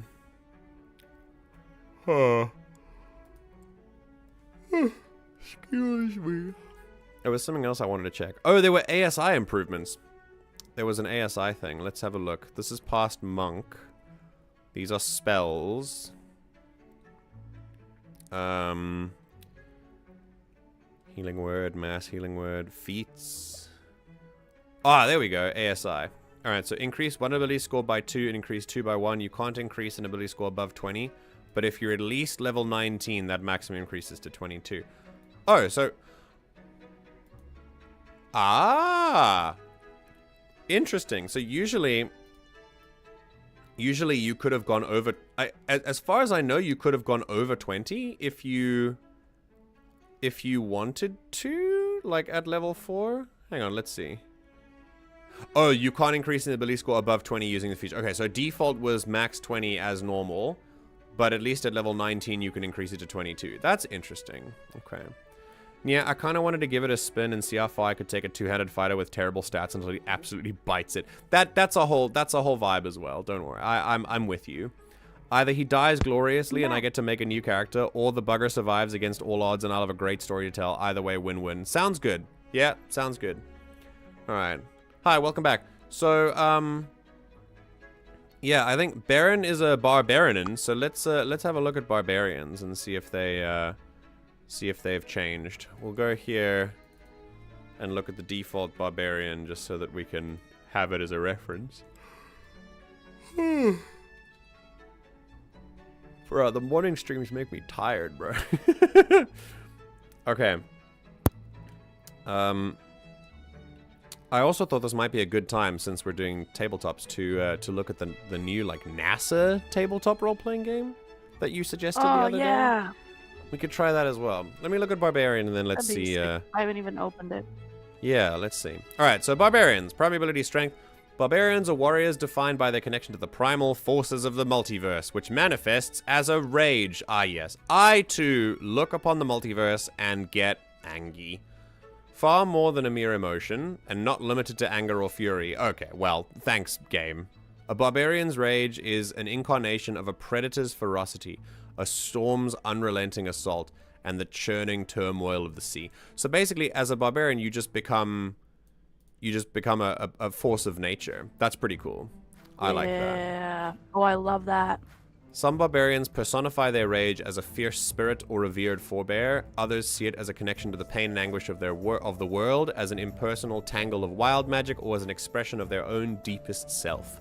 For every barbarian, their rage is a power that fuels not just battle prowess, but also uncanny reflexes and heightened senses. Some barbarians are uncomfortable when hedged in by walls and crowds, preferring to live in regions of unspoiled natural vitality. Others cherish the primal forces at work in farmlands and recognize the vitality of cities. Barbarians of all sorts embrace their place in the multiverse, valuing keen instincts and raw physicality. Even without the power of their rage, barbarians are skilled in combat and the use of weapons. When they do call on their rage, it gives them superhuman strength and resilience. It also heightens their senses and reflexes, making the rage useful beyond combat. Barbarians often serve as protectors and leaders in their communities. They charge headlong into danger. Excuse me. So those who are under their protection don't have to. Their courage in the face of danger makes barbarians perfectly suited for adventuring. Okay, so main updates in this class. Rage regains 1 expended rage when you finish a short rest, and Brutal Strike, formerly Brutal Critical. So Brutal Critical by default is something that when you when you roll a crit, you get to roll extra damage dice. That's how Brutal Critical usually works. They've changed it now. Now it's called Brutal Strike. It lets you trade the advantage granted by your reckless attack for tactical options. Now, let me explain why, just based on this text, I love this. If you've ever played a barbarian, you will find that after the first, maybe 10 sessions, you might get incredibly bored with the barbarian in combat. Particularly because a barbarian in combat is basically, I hit things and I soak up monsters' attacks until I go down or they go down. That's often what barbarian combat ends up being. And it's really unfortunate because they can be such a... They deserve to be such a versatile class, and they can use their rage in interesting ways. And so to be able to give the barbarian more utility, in my opinion, is a great boon. A very, very good benefit. Okay. I like to be a nimble... A bit more. Yeah, go ahead. There's also a little bit more to that I think is important, because Yes. in the games that I've played, we would come across, we would fight things, at lower levels and it was fine, but then we would come across smarter foes that would purposely avoid the barbarian, and then you have no sink for your damage. And then the barbarian is just useless. Yeah, they're just a placeholder on the map, and it's very frustrating. So that's very cool that they can now find a new purpose on absolutely. top of, And we'll see just how specific that is. I like to be a nimble barbarian. Oh, sick, a dex base. That's interesting. Okay, all right. That's how I build mine too. So here we go. Oh, you've played barbarians before? Sick. I have. Yeah, I Very have cool. a few barbarians under my belt, but only for one shots. I haven't played long term again, same kind of a thing. But yeah, I really, really enjoy playing a nimble barbarian. Okay, nice. Very cool. All right, so still 1d12. That's fine. You get a lot more I don't know if it's the same as always. Oh yeah, sorry. You get the same amount of rages. Your rage damage goes up at level 9 here, and usually, same rage damage, but you get these things called weapon masteries. If you want to know what weapon masteries are in more detail, you can go to a previous stream where we talked about fighters and things. I think we can talk about it there. But to just summarize, a weapon mastery is it's a special property that every weapon has, and it lets martial characters use weapons a lot more interestingly. They get to use the different properties of a weapon in order to achieve different results with them that other characters can't do. So it just makes them even better with weapons, and it gives them more tactical options, which again is always a good thing. So I really like that. Okay, cool. Simple weapons, martial weapons, light armor, medium armor, shields as a level 1 character, blah, blah, blah, blah. Okay, cool. Yeah? Sorry, just before you scroll too far, there was another gray box, like up some, about the changes that they made. Oh shit, there's more. Oh, look. Improved Brutal Strike expands the options of a Brutal Strike feature at levels 13 and 17. Okay, so you get different ones. Okay, sick. And then Persistent Rage now restores all uses of your rage once per long rest, and the unconscious condition, not incapacitated, shuts off your rage. Yo! So if you have Persistent Rage, which comes at level 15, then only unconsciousness will shut off your rage, not incapacitated. So you could literally be incapacitated and still raging. That's really interesting. That's really cool. Although, remember, That's by a level... game changer. That really, yeah. Remember, level 15 takes a long time to get to, but it would be pretty cool to have that as a payoff. Once I get good stat rolls for a new character, I'll be making a Barbarian, actually. A skirmishing, javelin-tossing wood elf. Yo! That sounds cool, actually. Like a hunter type. That'd be very interesting. Okay, cool. Here we go. So, rage, primal power, blah, blah, blah, blah. Bonus action. Oh! Okay, now look at this. So, usually, you do have unarmored defense, but I think with rage... Oh, it's still heavy armor. Okay, that's fine. Okay. Right, you have resistance to bludgeoning, piercing, slashing. When you make an attack, you can add damage. That's fine. You have advantage on strength checks. You can't maintain concentration. Okay, cool. So this makes sense. Great. Oh, if your rage is still... Oh, okay. Oh, interesting. Look at this. All right, so usually rage... I think it lasts for... It lasts for a minute and it ends early. But for this, they've changed it. So basically, they've changed it until it lasts until the end of your next turn, and it ends early if you don heavy armor or have the incapacitated condition. If your rage is still active on your next turn, you can extend it by making an attack roll, forcing to make a saving throw, or take a bonus action to extend your rage. And each time the rage is extended, it lasts, and you can maintain a rage for up to 10 minutes. So they've increased the rage duration by 10 times. That's crazy. I really like that. I like that because then you can do other things like, I'm going to use the dash action, but and maintain then my bonus rage. action, maintain your rage. That'd be so cool. Pick up my friend, and then I would like to maintain my rage, or like whatever. Yeah, that's potentially really cool. Fantastic applications. It means they don't have this. to. Like, because I've played with people that are like, well, I have to hit or I lose my rage. Or I lose my rage. Yeah, exactly. Yeah. I'm stuck. I can't do anything else. Yeah, that's awesome. I really like this. Okay. Yeah, you regain 1 expended use when you finish a short rest, and all of them when you finish a long rest. See, same as Druids. Like, they each get class features, and it's 1 on a short and all on a long. Okay, then weapon mastery. So let me summarize this here, and then you can look at the details in another stream. Your training with weapons allows you to use the mastery property of 2 kinds of simple or martial melee weapons of your choice. And whenever you finish a long rest, you can practice weapon drills and change one of those weapon choices. When you reach certain levels, you gain the ability to use the mastery properties of more kinds of weapons. So basically, you get to choose... And it's every day, by the way. So every day you get to choose different weapons that you want to use. And when you use those weapons, you can use the mastery properties of those. So for example, like maybe a weapon has the bleed property. Maybe a weapon has the like a pull quality, or maybe it has a shove quality or something. You can use those masteries as a martial character. And every day you can change them. It's really cool. Okay, danger sense. Yep, that's fine. Reckless attack. Yep. Advantage on attack rolls using strength, but attack rolls against you have advantage. Okay, Barbarian subclass. Primal knowledge. You gain proficiency. Oh, how about this? You gain proficiency in another skill, which I don't think... Oh, it says optional.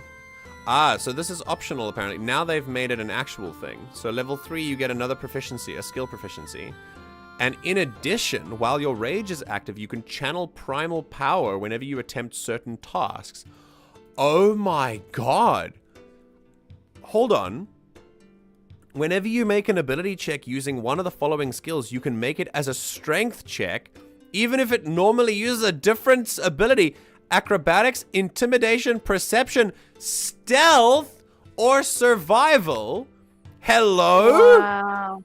You can go into a rage for 10 minutes, by the way, and then sneak with your rage, and you're not a burden to the party. That's so cool. No, because I love that, though. I love that, though, because, awesome. not just because, that's helpful, but also, like, an animal, which, like, that's what they're going with, this force of nature thing. An animal is so sneaky, even though they're ready for action. At any second. So I love that. I love that addition of stealth in there. This is so cool. Oh. And perception, same vein. Yeah, perception as well. I'm really sad that it wasn't things like sleight of hand, because I would really love to fly into a rage and then pick a lock like an absolute pro. That would be very cool. That's really funny. I get why they didn't, though. No. I'm just kidding. I think that obviously the more physical skills make the most sense for using your strength. But I think that's awesome. Will those masteries improve over time? Yeah, you get to use the mastery properties of more kinds of weapons. Okay, we're gonna quickly jump back up here, page 4. Essentially, Baron, each weapon you can see here. Each weapon has its own mastery. Topple, sap, graze, cleave, topple, sap, topple, yeah. And they don't have their own unique one. Basically, it means that when you get to choose, it says up here, this is page... Hang on, let's see. Spells, class tags, blah, blah, blah, blah, blah, blah, blah. Let's see if there's a description here. Okay, weapon properties, heavy, light, thrown. Okay, mastery. Each weapon has a mastery property. That property is usable by a character who has a feature that unlocks the property for the character.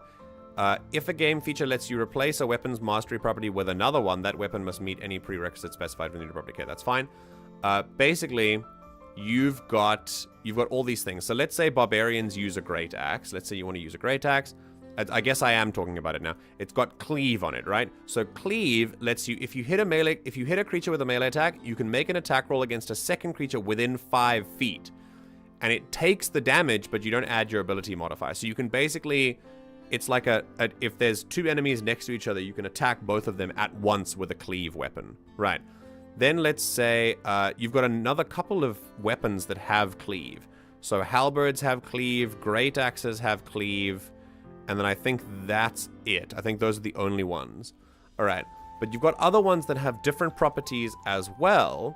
With a barbarian, you get to use the mastery property of 2 kinds of simple or martial melee weapons of your choice.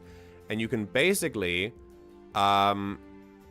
if you choose great axes or hand axes, that means that, hold on a second. Oh, I forgot what page this was on. Maybe 14? No, that's monks. Anyway, yeah. So that means that let's say I get to choose the martial properties of, let's go with, great axes, which would have cleave, and hand axes, which would have vex. Okay?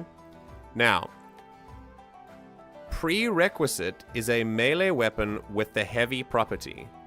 That means that if I've chosen great axe with cleave, that means that because I have the cleave and the vex mastery, that means that any other 2-handed heavy weapon I can now use cleave with. That's what weapon mastery does. So with melee weapon heavy property, it basically means that now I can have a glaive, a great axe, a great sword, a halberd, a lance. All of these, a maul, a pike, all of these are heavy and 2-handed weapons. And with all of those, I can now use the cleave property because I have weapon mastery. And then every day you can change it. With hand axes, because hand axes have the vex prerequisite, that is ammunition, finesse, or light property. And basically, vex is you have advantage on an next attack roll. It's like a guiding bolt, basically. So vex has the ammunition property. That means bows too. So if I choose Vex, it means I can put the Vex quality, the Vex mastery, on any other weapon that has the ammunition, finesse, or light property. It's incredible. You can basically mix and match. You can mix and match different weapon masteries. Yeah. So, you'd prefer hand axe, you can throw it too? Yeah. Well, I mean, let's think about this, right? So there are other things. I think there's one that lets you throw. I can't remember which one it is, but you can actually, no, this is push. So there's push. You can push a creature 10 feet away. If it has heavy, two-handed, or versatile property, you can then push with any other versatile weapon, like even with a quarterstaff and stuff. It's really, really good. Yeah, so weapon masteries are amazing. It has long been a house rule in my group's table that intimidation can be used with strength too. Oh yes, I mean, I'm with it as well. I make strength intimidation choices when they're actually, like, hitting someone. Made no sense that the big brute wasn't scary because he didn't have a nice personality and the hair of Fabio. Yes, no, I agree. I agree. Okay, cool. Right, let's go back up to, go Taters. Well, I was just going to say my DM just lowered the DC for checks like that. Okay. Yeah, nice. All right. So it's like kind of the that same has idea. like a similar effect, yeah. Okay. Yeah, like, oh, well, this cool. character would naturally be good at it. The DC is lower. Yeah. Okay, so there's extra attack, fast movement, feral instinct, instinctive pounce. Oh, as part of the bonus action you take to enter your rage, you can move up to half your speed. That's a really cool little thing as well. You get a little bonus to movement in the middle of the fight. Okay, cool. Here is Brutal Strike, which is how Brutal Critical has been changed. So, hold on. Gotta fix this again. I really wish that I could... like, fully tie this together without... Yeah. Well, I'll do this after stream. Right, if you use Reckless Attack, you can forego advantage on the attack roll. And if that attack hits, the target takes an extra D10 damage of the same type dealt by the weapon, and you can cause a Brutal Strike effect. You can either Forceful Blow, where the target is pushed 15 feet away from you and then move straight toward the target without provoking opportunity attacks, or a Hamstring Blow, where the target's speed is reduced by 15 feet until the start of your next turn. So you can... This is battlefield control, and that is something that has been sorely lacking in default D&D. In 5th edition D&D, battlefield control is something that I long for, and house rules have been made from the beginning so that we could fully explore the use of battlefield control and like pushing and pulling people around the battlefield and stuff like that. It is very, very important to have, because otherwise you just have tokens sitting in their starting positions on a battlefield and barely moving because they're more... It's just better to keep them there and not to move. I think that being able to push and pull people around the battlefield more is an incredible boon, and I think we should definitely use that. Also, yeah, pushing 15 feet straight away from you includes off ledges as well, of course. So yeah, no, it's great. So I think instead of Brutal Critical, this is a very nice replacement option. And using Reckless Attack is just free, by the way. You can just do this every turn. So if you use Reckless Attack, you don't have advantage anymore, but you still hit. It does more damage, and you can push them away. I really, really, really like it. Okay, cool. This is something that was taken from Zealot Barbarians, and I don't know if it was here. Oh, it was here. Okay, that's fine. So basically, you can stay in your rage even if you go unconscious. Oh, and then you got the Brutal Strike improvement. Okay, so there's more Brutal Strikes that you can do. In addition to pushing someone back or reducing their speed, you can now Staggering Blow. They have disadvantage on the next saving throw it makes. That would be an amazing setup for spellcasters. And it can't make opportunity attacks, so you get to move away. So I can immediately imagine Wizard says, stand back, I'm gonna do a fireball. You go, okay, cool. whack them in the head with a hammer, and then move away so they can't opportunity attack you, and they have disadvantage on their next save so that the wizard can hit them. That's really cool.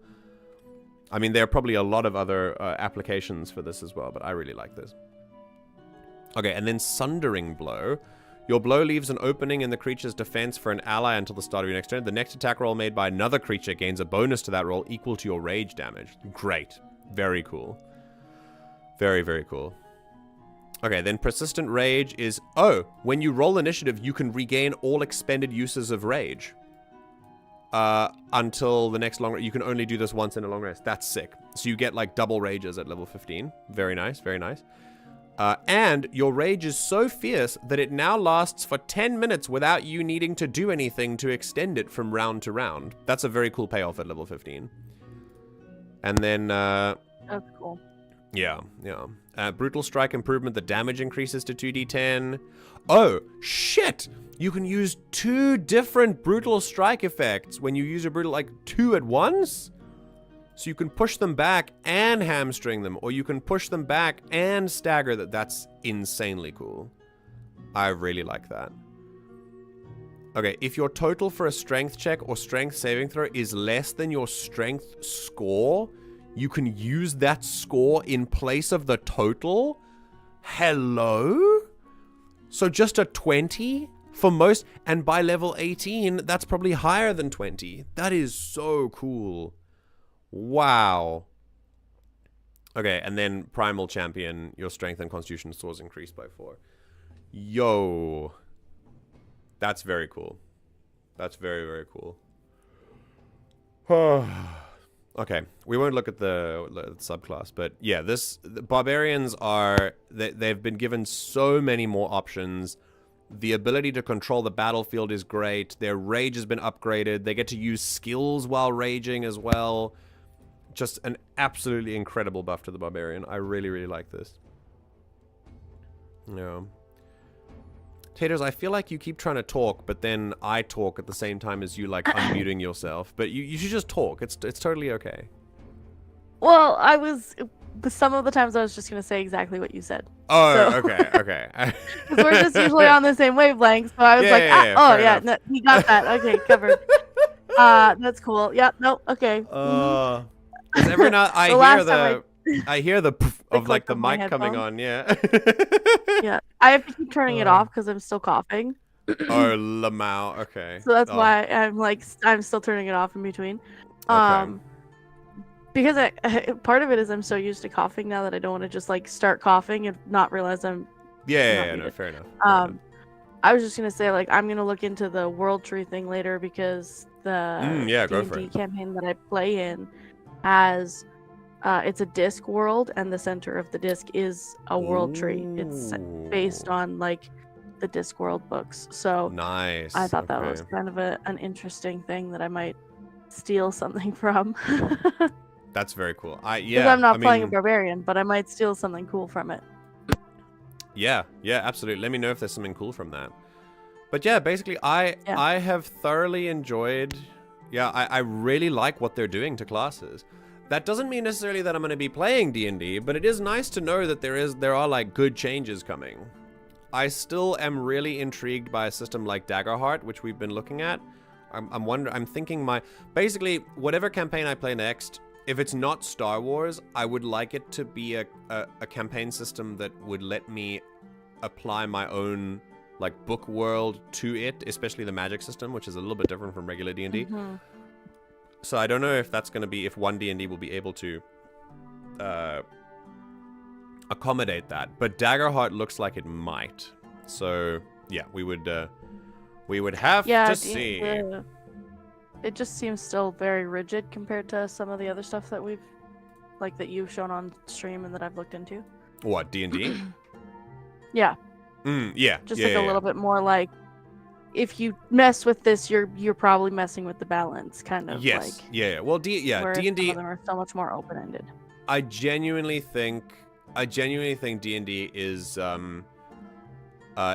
always. I mean, it's obviously the most famous and the most well-known system, but I don't think it's ever going to be one of those that's like floaty. I think it's always going to be rooted in a lot of mechanics and a lot of rules, a lot of combat heavy stuff. I think that's just the nature of Dungeons and Dragons, which is fine. I'm cool with combat. I enjoy fighting in games. Like, I really like the elements of like combat and addressing themes of violence and things like that. But I also enjoy, yeah, I don't know. I do enjoy freedom in different ways and utility in different ways, and Daggerheart seems to favor that quite a lot. Yeah, so, and especially the magic system is very restrictive. It's got like its own, and it's cool. I love D&D magic, I really do. But it is very specific to like D&D, and trying to fit it to another, it's a very specific magic system. So yeah. Yeah, for sure. All I'm gonna say is yar har fiddle dee dee. Wait, what are we pirating, Raz? What would you like to pirate here? Isn't the player's handbook just free, like, to access? Let me tell you, my friend, trying to make... Used to be. That's true. That's true. Yeah. Well, now it's open source, so haha. Let me tell you, my friend, trying to make 5e's magic fit a magic system that it isn't quite right for, tiring. Yes, I know. You guys are doing it for your campaign, yeah. So Fly and Ray, Dapper Eggplant, someone who's here as well, are basically, Ray is like the DM of the campaign and Fly is one of the players, and they work on the system all the time. But basically, it's 5e based, but the magic system in like Ray's own world is very different from what 5e would do. So a lot of spells have been changed, a lot of spells have been like removed and added and things like that. And I just feel like it would have, it would be served, it would obviously, like, obviously starting with D&D and then trying to make a magic system fit D&D's magic system is very difficult, and it's been shown to be an issue, yeah. Like, as much as the base rules are still very much from 5e, Enderos doesn't feel like a game set in D&D anymore, because it isn't. It never was. We went through every single spell. Yeah, like that.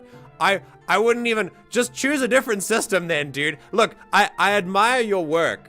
I really do. And maybe you did look at other systems and you thought that D&D was like the one that was most accessible to the player base. And in that case, sure, that's fine. I'd actually be interested as like why you chose D&D, because if it comes out to this and it's like, why didn't you just choose a different system like from the beginning? It feels like it would have been, oh, we were too far in. Oh, okay. Okay, cool. It was sunk cost, right? You did the sunk cost thing. All right, that's fair. D&D 5e was the most accessible at the time. No, that's true. And I argue that it still is the most accessible system. Or one of, at least. I don't want to make a sweeping statement because I don't know a lot of the other systems, but I think it's one of. Oh, me? Oh, no, I would absolutely never pirate anything. Certainly not the adventure modules and other extra material. Brother, I pirate almost everything. I'm not giving Wizards of the Coast any of my money if I don't have to. Like... Never again. Fuck them, dude.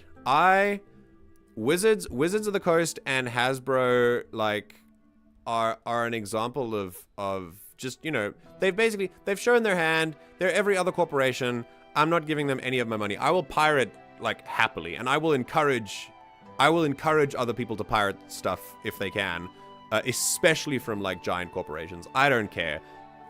In fact, like, if they burn to the ground tomorrow, I wouldn't really shed a tear. There are enough tabletop systems out there. It's fine. I used to pirate almost everything for D&D, and they have systematically removed all of their 5e content off the websites that I was using. Oh, really? Like, there used to be so many. There used to be, like, different little, like, wiki page things that were, like... Yeah, they cracked down really and hard. They had, like, reworded things and, like, you know, so that they didn't get the plagiarism thing. Like, they'd reworded things and whatever, but it was still the same 5e stuff. Yeah. That I can't find, like, hardly anything anymore. Well, my friend, do I have a website for you? I'll DM you. Okay. Hold on, where are you? Oh, you're here. Okay. Yeah, I'll give you... right here. I'll give you my website, and it's basically... it's one of the most resilient D&D resources out there. And I won't be... If anyone else wants a super resilient D&D system, I'll even put it in the no mic of the Discord, and you can check it out. It is just... It's good for everything. It's good for everything. And it's also one of the most, like, well-kept secrets from the rest of the community. So, yeah. Absolutely. Has anyone looked at cipher systems? I have not. Do you know them any at all? Also, we're done here, so we're going to look at NASA's system in a second. But yeah. Yes, continue. We're done here. I don't know them enough to, like, speak, like, you know, and at any length about them. Yeah. But I was invited to a cipher game recently, and then it ended up not going anywhere because the person that was DMing it was like, oh, actually, I'm getting a divorce. Bye. And, like, just ghosted everybody. Closed the Discord. Oh, we were like, no. Oh, okay. And, like, I hadn't friended anybody. Like, I don't know anybody's. I couldn't even look them up if I tried. Like, it was wild. Wow, that's wild. Yeah. Yeah, like we saw the notice and we were like, oh, okay, hey, everybody. Like people were like replying, like, hey, add me, and like just it was gone suddenly. We were like, oh, okay. No. So, yeah, but I have made a character in the Invisible Sun. And like that system is intense. Like there's a lot there. Really? But it's very open. You can pick and choose and piece things together basically like as you want. So it's kind of cool and I was kind of intrigued, but like I have decision paralysis, so it was a lot for me. That does sound very cool. Like, if it's like a plug-in, like a Lego journey of a system. That sounds pretty cool. Yeah, it's like, okay, you have to choose something for this, but you can choose literally any of them. Okay, now you have to choose something for this. You can choose literally any of them. Everyone can use all of this. Everyone can use all of that. So it was like, can you please restrict my choices a little bit? It was overwhelming. Very cool. But yeah, then the campaign never went anywhere. But yeah, it seemed interesting. I'm getting divorced. Bye. Damn. Legit wild. Comes out of nowhere. Alright, Ray had never DM'd. We all knew 5e, so we knew how to do it and could help. Okay, yeah. I mean, like I said, it makes sense. I figured that all of our friends in our friend groups, they know 5e better than anything else. But I think some of the, like, there is a little bit of the sunk cost when it comes to, like, which system to play as well, which is why I'd like to stray away from 5e, because I have so much fun with the system that we use, the Star Wars system. For all of its drawbacks, I still love it. And I think part of my love for it comes from the fact that it's not D&D. As much as I don't like to compare, I just really enjoy the refreshing nature of it every week. It's just so nice to play in a system like that and be comfortable with that. So, yeah, to move on to something like Daggerheart would be really, really cool. Also, Wikidot still has a lot of info up. Yeah, you're right. Wikidot is also very, very good for D&D stuff. Yeah, that was one of the ones that I had been using, but I specifically was looking for stuff from Mordenkainen's and Xanathar's. Yeah. And it was all there, and I made characters, and then I went to go level up said characters, and it was gone. So yeah. I mean, maybe they've there was a moment when Wikidot like literally went under. Like I totally I share that, but as we were just looking at that back. Like, when we were talking about, when we looked at the default D&D rules, we used Wikidot just now, like 10 minutes ago. So they are still up as far as I know. A lot of the player's handbook stuff was still available when I was looking. And it was mostly, like, the extra outside stuff? Of the player's handbook. Yeah. Okay. Yeah, for, like, oh, you used this whatever class or this species or whatever. Yeah. But like that was a while ago. That was a few years ago, so it could be reposted now. It's my favorite thing to go to D&D Beyond and be like, I want to look at this monster, and it's like, well, did you buy this book? Nope. Yeah. It's really, really you irritating. Need to give me some capitalism coin. Yeah. No. We have literally talked, especially with Robbie, about just totally changing the system, especially since we had like a reset recently. We lost all of our stuff, but we're not sure we could just get everyone else to buy into it. Listen, there's only one way to find out. Just ask. But don't ask just blank and say, what do you think about a different system? Come to them with an idea. Look at a system and be like, this looks like it would fit us better. What do you guys think? And then see. And then see what happens. I think it's worth it. particularly if it doesn't matter how much work you've put into D&D 5e, particularly because remembering that the work was not to create a permanent solution. The work was just to create fun for your players at the end of the day. So if I would recommend, if you can, and if you see that the writing on the wall, that there's like a reset moment and you can try a different system, go for it. Go for it. See what happens. Look into Daggerheart. It's currently in beta testing, so it's really wide open for changes and things. Like, try that. Yeah, there are so many systems out there that you can try. I highly recommend, if you can stray away from D&D, why not? Just go for it. It will remain popular without us, so if you want to come back into it, it'll always be there for you. Okay, what on earth, speaking of different systems to stray away from D&D, what on earth is NASA's system called? I legitimately don't know. It's called the Lost Universe. NASA.gov. Science.nasa.gov, the Lost Universe. Okay, so I'll bring it up with Ray again when they're not drowning in busy. Okay, yeah, fair enough. If you need some help from me, I'm happy to help you as well. If there's anything I can help you with, if there's like another set of opinions that you need, I'm always happy to give opinions. What did you say, Taters? I said I'm like so excited to figure out what this NASA thing is. Yeah, same. So here we go. I haven't listened to it at all. No, this is all blind. I'm very, very, very excited. All right, so we're now here. We're looking at NASA's first tabletop roleplay adventure. So here we go. Makes me want to run some more Star Trek. Ooh, is there a Star Trek system? That's sick. I'll poke at you if we delve deeper into it. Okay, cool. There are quite a lot of D100 based systems that might be quite fun. Like the unofficial Elder Scrolls RPG I thought was really interesting. And it was a little bit more, it had some very interesting qualities to it. You could also look at Open D6 if you want a D6 system that is like less class based and stuff like that. You could look at that. I use Open D6 Space for the Star Wars system because that's what it used originally. So yeah, there are quite a few. It's a pretty good one too. Oh, sick. Okay, awesome. We were thinking D6 based, but aren't exactly married to any ideas. Oh, D6? Then yeah, Open D6. Open D6 is a good one. You could also look at, if you want a slightly less, I think it's D8. But it might be D6 as well. The Fantasy Flight Games systems are pretty good as well. Yeah. Either way, campaigns 1.5 and 2 will both be different. Okay. 1.5 is going to be a little wargamey. Oh, interesting. Okay. It even has inbuilt anti-murder hobo systems baked in to keep the spirit of the shows. Yo! I love anti-murder hobo systems. Very cool. Okay. I actually hate this, and I wish that I could find a way to fix this without... Yeah. I will... When I've finished with the stream, we'll work on it. I promise. Okay. Alright, here we go. So...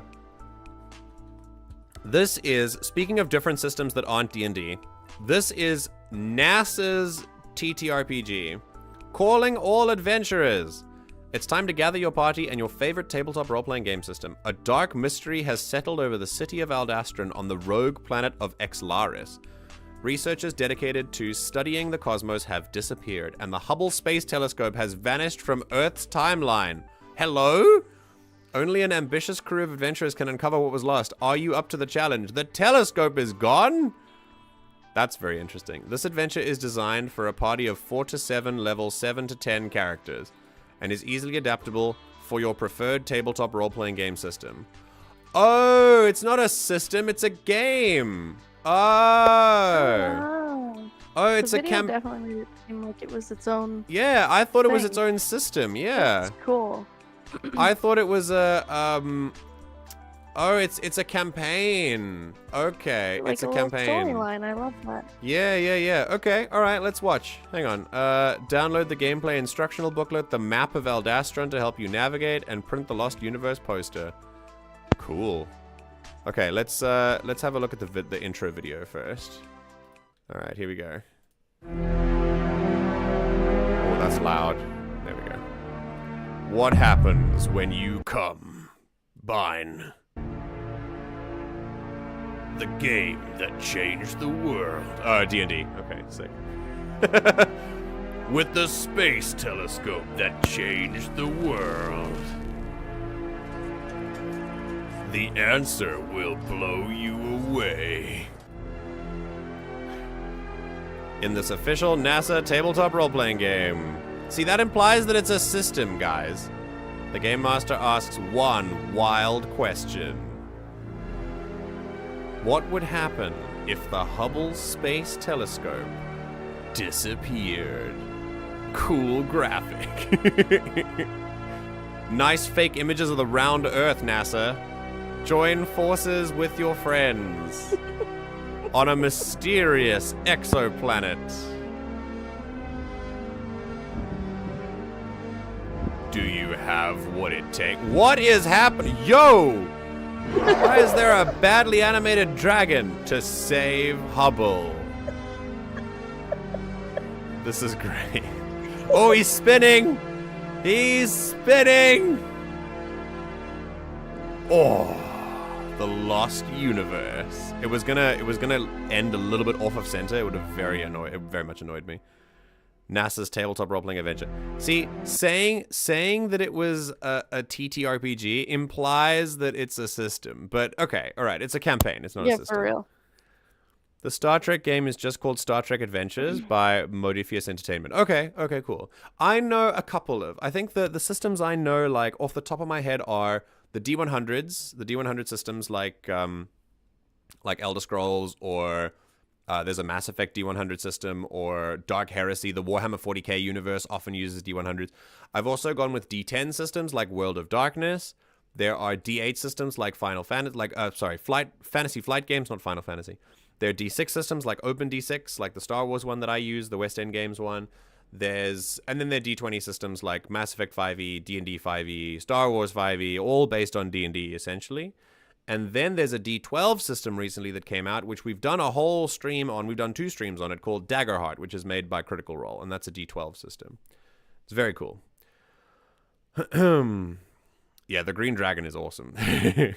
Is this official? Yeah. It's an official NASA.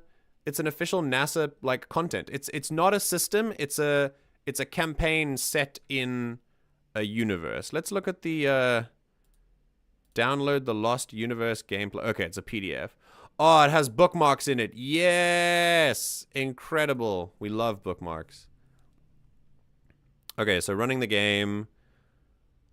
You enter now into the world of Exlaris, where science and magic meet. This is a world not unlike Earth, yet on a very different path. Exlaris is a solo wanderer through the cosmos. A rogue planet. Oh, shit. That's really interesting. How's it flying in outer space? It's a special space dragon, Baron. It can fly. Here, look at it. Look at it. Don't you think that this dragon deserves... Hang on. Where is it? There we go. Don't you think this is a special space flight? Look at how it's flying. Oh, look at that pathing on the animation. Very cool. Look at that. Boing. It just bounces off screen. That's great. Okay. So a rogue planet is a planet that's broken out of its solar system and is flying without a solar system attached to it, which is very interesting.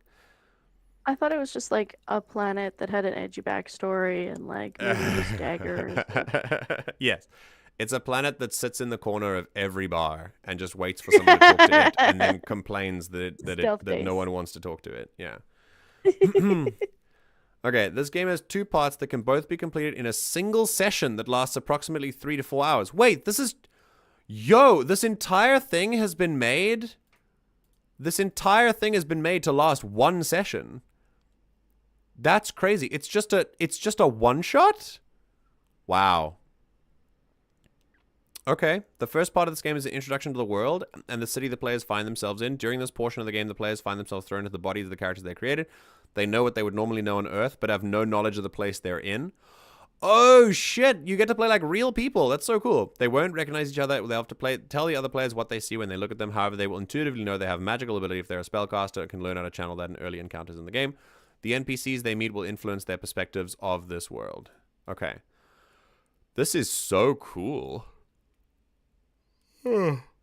The second part of the adventure is a journey outside the city to nearby ruins. By the way, spoilers. This will definitely be spoilers, where they'll complete a skill challenge and encounter the dragon that was behind the disappearances. Oh, it is a dragon. Okay, sick.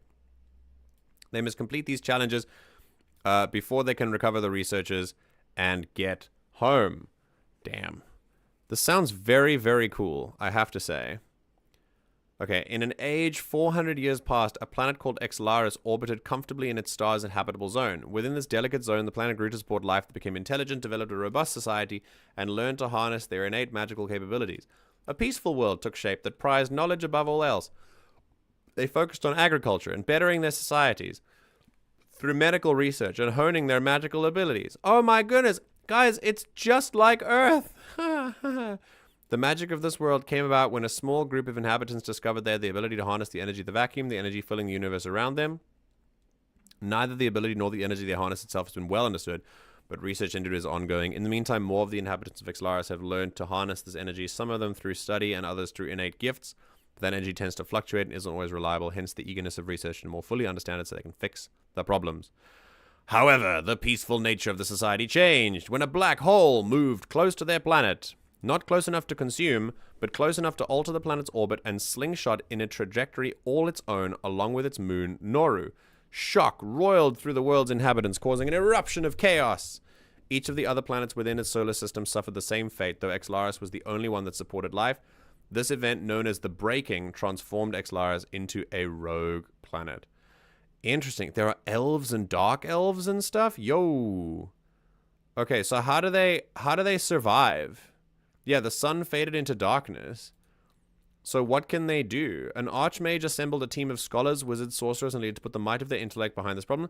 They developed a shield which would protect them from comets, asteroids, and other hazards of space. Okay, but they still don't have sun. So what do you mean?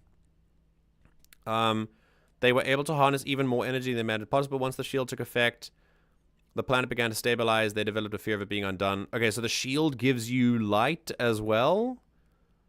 Interesting. Oh, wait. Within cities, they created lamps using the same energy and technology. Though far less powerful than the shield, these lamps could mimic the day and night cycles they had while orbiting their sun. And farmers were given extra powerful lamps that could keep crops healthy in order to keep the populace fed. Okay. Okay, cool. Much of the planet remained in perpetual night. Society began to rebuild itself and peace returned to the planet. What's interesting, though, is that, like, if you have this, like, this would be, this would be cold as hell. Like, I mean, NASA created it, so I'm pretty sure that they would know that it would be very cold. But maybe the shield gives them heat, I guess? Question mark? I don't know. Oh, well. Yeah, there's Maybe astrophysics, solar. Yeah, NASA knows. It's fine. Maybe, hopefully. Yeah. They're Okay, just letting cool. us know their plans for when we fuck up. Just a little teaser. I'm not going to read this whole thing. It's tons of pages, but I thought this was a system, but it's apparently just a thing. It's just a one-shot. Yeah, they definitely made it seem like a system. But they definitely advertised it as one, but it's fine. This looks pretty cool still, though. So I would look at this for a second. But yeah, I think I have too much stuff to already do to like I think to fully play this. But it sounds interesting. Also, that map looks pretty cool for a one-shot. Yeah. Okay. A bunch of nerds that work together were like, "Hey, we should do this thing," and then they did this thing, and then they did a thing. We should share this with everybody. Yeah. And then they did that. And cool from NASA too. Yeah. Yeah. Speaking of different systems, I shared a podcast that plays a TTRPG with their own system, and they have info about it on their website. I just peeked. It looks like it's pay what you can. Oh, sick! Wait, what's the name of the podcast? StoriesRPG. StoriesRPG. It's a pretty cool podcast. The kids have listened all the way through one campaign, and it's very like we are telling a story together. And one of the ones they listened to was run by somebody who used to be an English teacher or is still an English teacher. Okay. And they're like, this is how we can learn to tell stories. This is how we can learn to tell epic tales together. So it's like a collaborative narrative.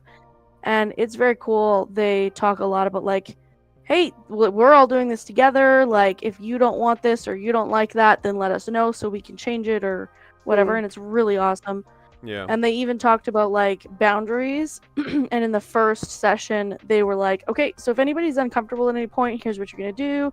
You can text me, you can write me a note, whatever. Like, and they like, oh, damn. They could have, right? They could have omitted that because like, this isn't a live thing. They've put it on Spotify. But they chose to leave it in, which I think is a important choice, right? Yeah, I agree. So like, that was in the second episode of this one that they're listening to, and I was like, that speaks volumes to me. But then like, the system seems really cool. It's very like basic for kids, like, or for somebody who's, you know, new to, or just like wants to do a collaborative storytelling but doesn't want to be bogged down by so many rules. Nice. So it seems like a pretty neat thing. And yeah, I just opened the website while you were pulling up the NASA one, and I was like, holy shit, that's really cool. Honestly,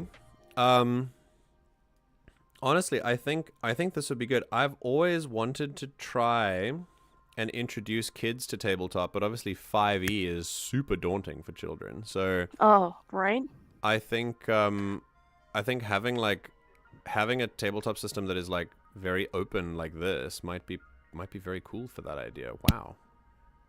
It's very cool. And like from what I've listened to, like I didn't look at much on the website yet, but from what I've listened to, the character sheets are very like, they grow and change as you go. So like, if you think at the beginning of the campaign, you're like, this is my character's most important, you know, goal. That's their dream. Yeah. And like, this is their, this is what their like values are. And then if something changes or happens to change that, you can just change that. Like it just changes. It's not like, you know, you don't have to wait till you level up or you have to wait till you whatever or change your class, or you can just be like, no, now I value this instead or whatever. Yeah. That's cool. And the values that the players have are part of how they make like dice rolls. So if somebody's like, I really don't like bullies, they can count that as like 1 point towards their roll. Oh shit, it's really that's cool. So cool. Yeah. Yeah, so to give you like an idea, if somebody's like, I want to stand up to this group of people that's being really mean to this kid, they could be like, I grew up with public speaking, I really don't like bullies, and I was a member at this college at some point. So that's like, okay, you have those 3 things, you get to roll 3d6, and the maximum is 3. Oh, so then, nice. Okay. Yeah, and and you get to just use like anything. Seems very like improv heavy. I like that. Yeah, wow. It gives you an opportunity to be like, hang on, here's why I think that applies. You know, like some of them aren't as obvious as I said, but like they get to be like, hey, like this is my background and I think it makes sense that I would, you know, be really good at helping this or doing this or whatever. So I really like that because with kids, that's so important to like know why your character is doing something, even just in story writing, not just tabletop. So like that was really cool to me. I think especially you mentioned earlier that they talked about like discomfort at the table. A lot of people look at how people who have already made a good connection and already understand what the expectations of a table are, they look at those people play and they go, damn, that's awesome. That's how it's got to be automatically. And they don't see the work that has to go into the group to actually establish those expectations beforehand and actually establish those connections and those channels of communication. So people who are just watching would look at that and go, if I do that with my friends, it'll just work out the same. And then it doesn't, and people fight because they don't understand what you've got to do first, because we unfortunately don't really live in a world that encourages that kind of sort of communal play in a way that could be productive. We have to kind of teach each other how to do it. So that I like that they've kept that in, so that there's actually like a little bit of it's a little tidbit into the message that this stuff doesn't just happen. You have to make it happen. When you play tabletop with your friends, even if you love your friends very much, in fact, probably especially when you love your friends very much, it still takes a lot of work to make something like this work. It did for me. I'm in year 3 of this campaign now, and in year through year 1.5, I made sure to put expectations and set them right from the get-go. And year 1.5, there was a bit of a thing for me where I thought, are we missing something? And we had a few conversations about it, and now it's good. Year 3, we're going strong. Everyone is super immersed in it and ready to go. And it's because we put in the legwork at the very beginning so that everyone was on board right from the start with what kind of game this was going to be, and especially how I play and how they play and how we could alter that to suit ourselves. And then understanding that it doesn't magically work just because you've done that in the beginning. You've actually got to practice it and work at it over the course of the campaign.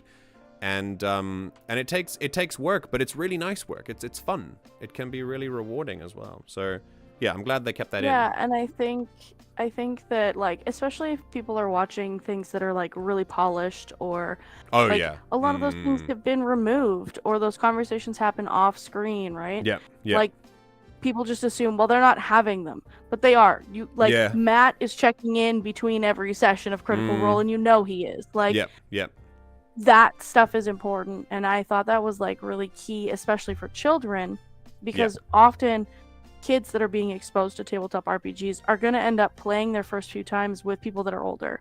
Whether it's an adult that's GMing at school, or like, a group and there's an older kid or whatever it is, right? And you have to know that it should be a round table. It shouldn't be, I'm at the head of the table, I run the show, you do what I say. You know what I mean? Like, putting that in there, vital. Yeah, absolutely. Yeah, I agree. There's a lot of emotional, I would say work, but you got to reframe what I mean when I say work. It's not something that's exhausting or tiring. Labor. It's something that is, I suppose.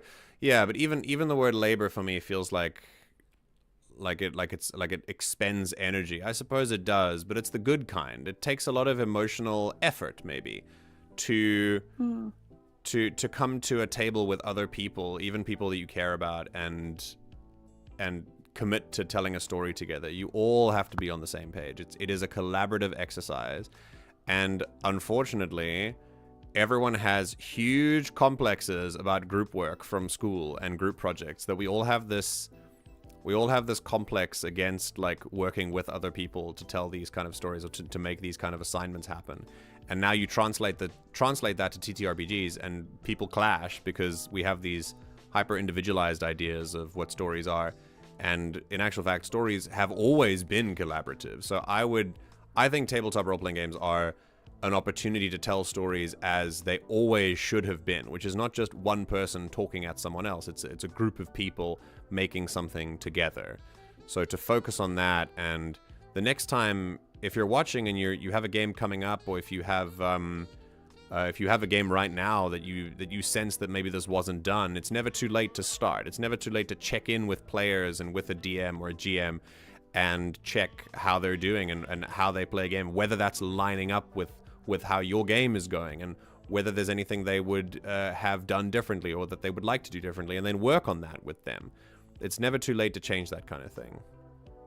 So yeah, the expectations must be set from the beginning, and then they must be worked on and practiced as you go. Very important. For sure. And that's another thing too that they leave in is the check-ins. The DM is checking in. Like, I don't even know if they're actually called, I think they're called the narrator or something like that in the thing, so that's not nice. Like the master of everything. But he constantly is like, hey, so, like, what are you guys thinking? Like, where can we go from here? Or like, you guys are authors too. What do you want to write into this as we move forward, or as we change scenes? Or so I really like that, because sometimes people, like, it, especially with like in my experience with a new GM, they maybe are so focused on what they have in front of them that they aren't paying attention to, like, just doing a little check-in. And I like to do, like, I don't GM very often, but when I have, I like to do that when I have to look at the stuff in front of me, so I can be like, hey, let's check in. Like, what do you guys think? What do you want to do? Like, as I'm like, okay, shit, I gotta look through my paperwork or whatever, so that there's a discussion happening while I'm doing that. But some people, like, you know, when you're new, you get so, oh my gosh, I have to be prepared, that you forget that you're not the only one telling the story. Absolutely, yeah. And even the GM is like showing that. Yeah, the GM, as you've said, the GM is just as vulnerable as the players to be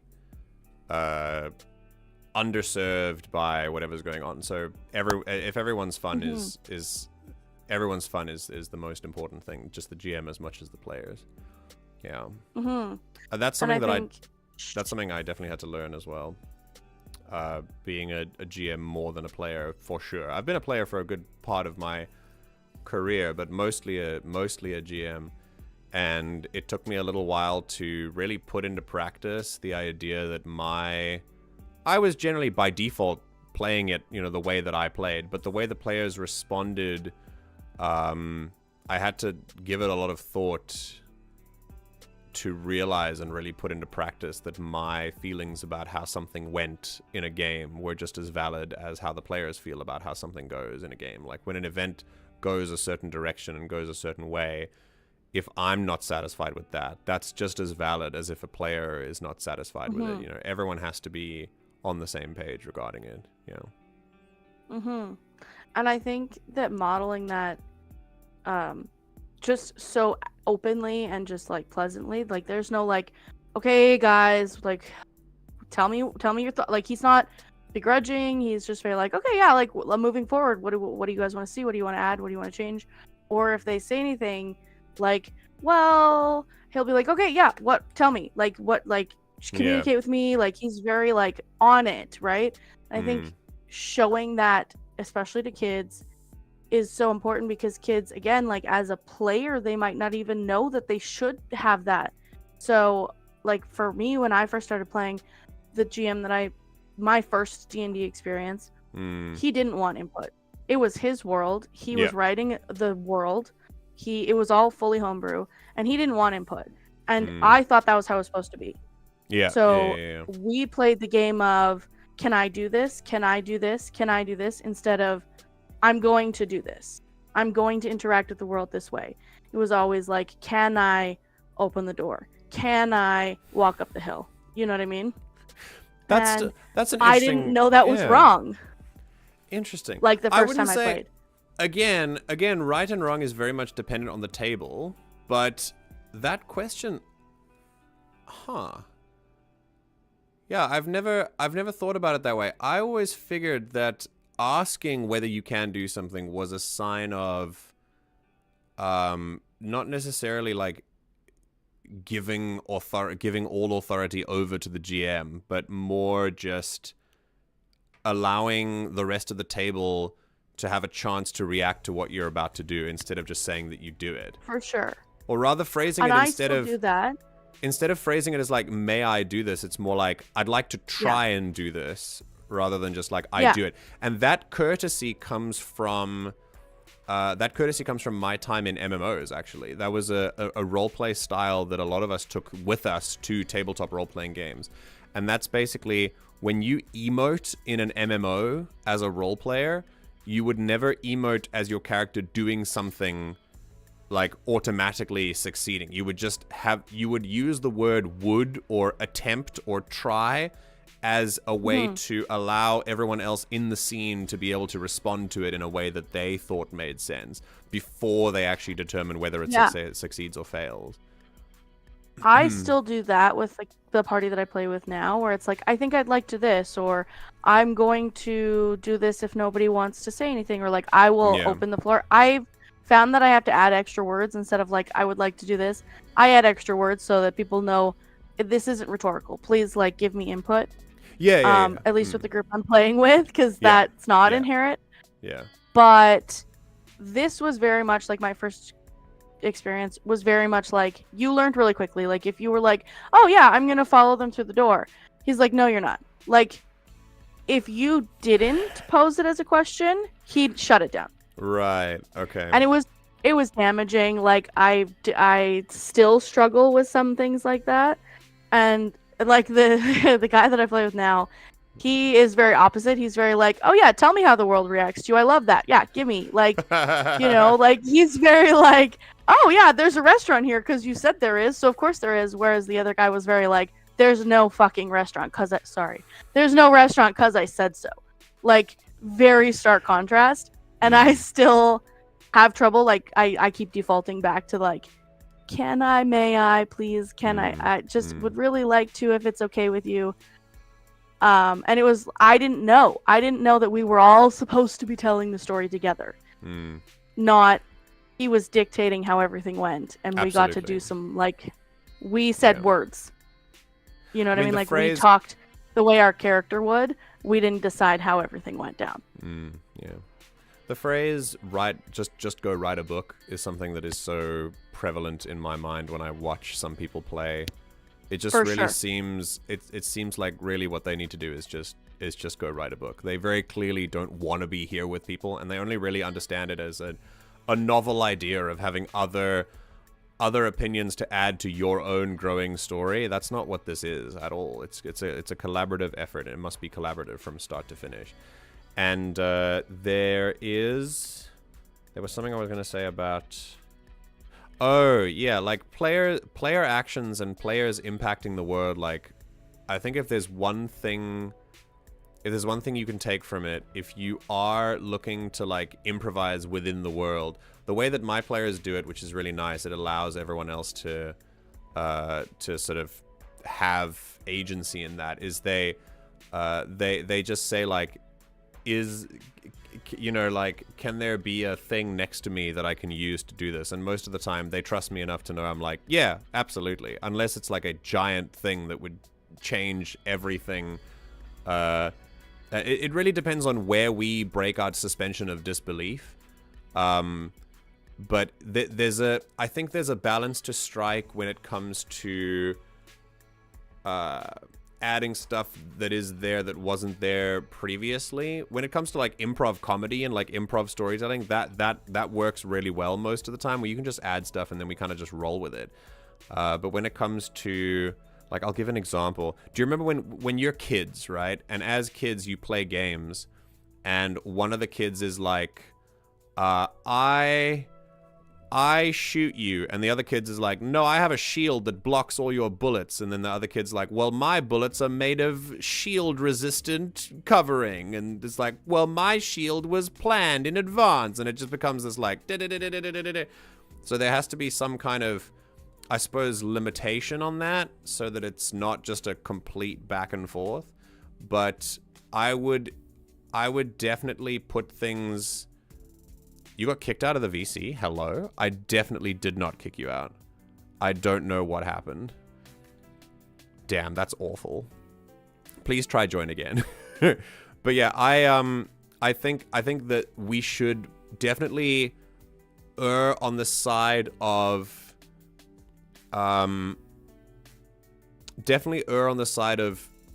just as a GM, be more chilled with your players changing your world. There's a big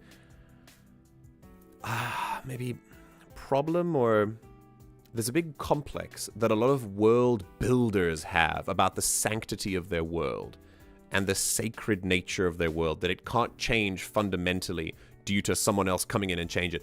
But that's the point of tabletop. The beauty of it is watching something that you have made be changed fundamentally by people who come in and bring their own perspectives to it. That's why it's so brilliant. That's why it works so well. It's because of that. And I think that we, as GMs, if you are a GM, it's really something, or if you're a player, maybe something to bring to your GM. As a GM, it's really something to work on, that we are, that we need to let go of some of that sanctity of world. That when the players come in and change something fundamentally, that it's not a big deal. It's okay. Like, I've had players come to me in a scene. I've had players, even if it's combat, I've had players say, is there this thing next to me? And I'm like, yeah, sure, because I didn't think of everything at the time when I made the map or when I made the scene. And I leave that area open on purpose so that players can come in and add their own stuff with that. So yeah. Taters, are you not able to rejoin? Like, at all? Why? Why? Come back! I'm back, and it's such a good time. There are whole races that exist in Enderos now because of us, like specifically because of Duddles. I accidentally changed part of Ray's lore on a whim the other day because I mentioned something in passing and they liked it better than what they had before. Absolutely. And that's something that I think GMs should make space for. We should make space for the addition of things by players and the changing of things by players. Even if those changes are giant and world-altering, it can make a good story. And we're all telling a story together. So it makes sense, right? So yeah, I think as a GM, as a player, we all need to understand the various ways in which it is a collaborative story. It's really easy to say, we're telling a collaborative story, and much more difficult to be like, how does that actually translate into practice? This is one of the ways. Making space for the players to make choices that fundamentally change the plot and the narrative in a way that you would not expect. A lot of GMs are like, yeah, I'm open to the players making changes, but those are changes you've thought of. They're changes you've prepared for. What about a change you're not prepared for? That's cool too. That should be okay. You should be okay with that. If you're not okay with that, discuss that with your players. And if they're not okay with you not being okay with that, maybe you're not meant to play together. And that's fine too. As long as everyone is on the same page, you can have that fun together. Yeah, this is very cringe, Taters. Can I restart Discord maybe? What if you restart Discord? Because I've now come back into the VC. I don't know if you can now come back. But for me, it shows that you are offline. So maybe... Does it show that I'm on? Hang on, if I test, is it me? Yeah, my messages are going through. Let me tag you. Can you see this? Can you see the message I sent you in Discord? Oh, you're restarting laptop, okay. This is one of the reasons why I like systems that have mechanics that allow the players to edit scenes within reasonable limits, of course. Yes, there's one system that I didn't mention before out of all the systems I've used, and that is Powered by the Apocalypse, PBTA. Powered by the Apocalypse is one of the most player input heavy systems that I've ever played in. It allows the players to fundamentally change the world at a moment's notice. They can just put stuff in if they want to, using their abilities. It is so cool. It's a post-apocalyptic world setting, and it is just an amazing opportunity to enhance that collaborative aspect of tabletop. That's how my current GM does it. He pretty much allows anything that doesn't break the game. Yeah, exactly. There's definitely a limit, which of course depends on the world and the table. Yes, and that is the limit. When people ask me, where's the line is where you put it. You plural being the table. There is no set rule. There is no set boundary. There's no set line. The line is wherever you want it to be. And that must be discussed. It must be a case-by-case basis. There's no solid ruling for this. So it's got to be something that you must have the bravery to approach your table for. So yeah, for example, I personally, if my players were things like... If my players were in the middle of... I don't know. I'm trying to think of a way that I would limit things. I've limited things a lot, because I think saying no is important as well. But I think if I think of a way that I've limited something in my game, it would be... It basically relates to like mechanics, basically stretching mechanics to the point of breaking. Like when I think that something is breaking a mechanic or contrary to the spirit of the mechanic, then I say no. That's pretty much it, really. Something that's game breaking can sometimes be fun. But I really, what I'm thinking of, my line is generally based on what is the spirit of the scene? What is the spirit of the game that we're trying to make right now? What's the spirit of the session? And sometimes my rulings do change. I like to keep consistency, but I also think that there's room for in the heat of the moment, you can do something that you wouldn't be able to do otherwise, and it keeps things fresh, you know? But yeah, everyone's line is different for everyone else. Taters, could you see the message that I sent to you? Or is your laptop taking a while to restart? And in the meantime, I think we're pretty much like we're gonna wrap up a little bit because my brain's feeling a little bit full. But we've had some really cool discussions about tabletop. So thanks everyone for being a part of it. It's been really nice. And Fly, it's been so nice to have you here as well for a extended period. I'm going to, speaking of D&D and tabletop, have any of you ever played Solasta Crown of the Magister? A game I've now spoken about possibly 5 different times.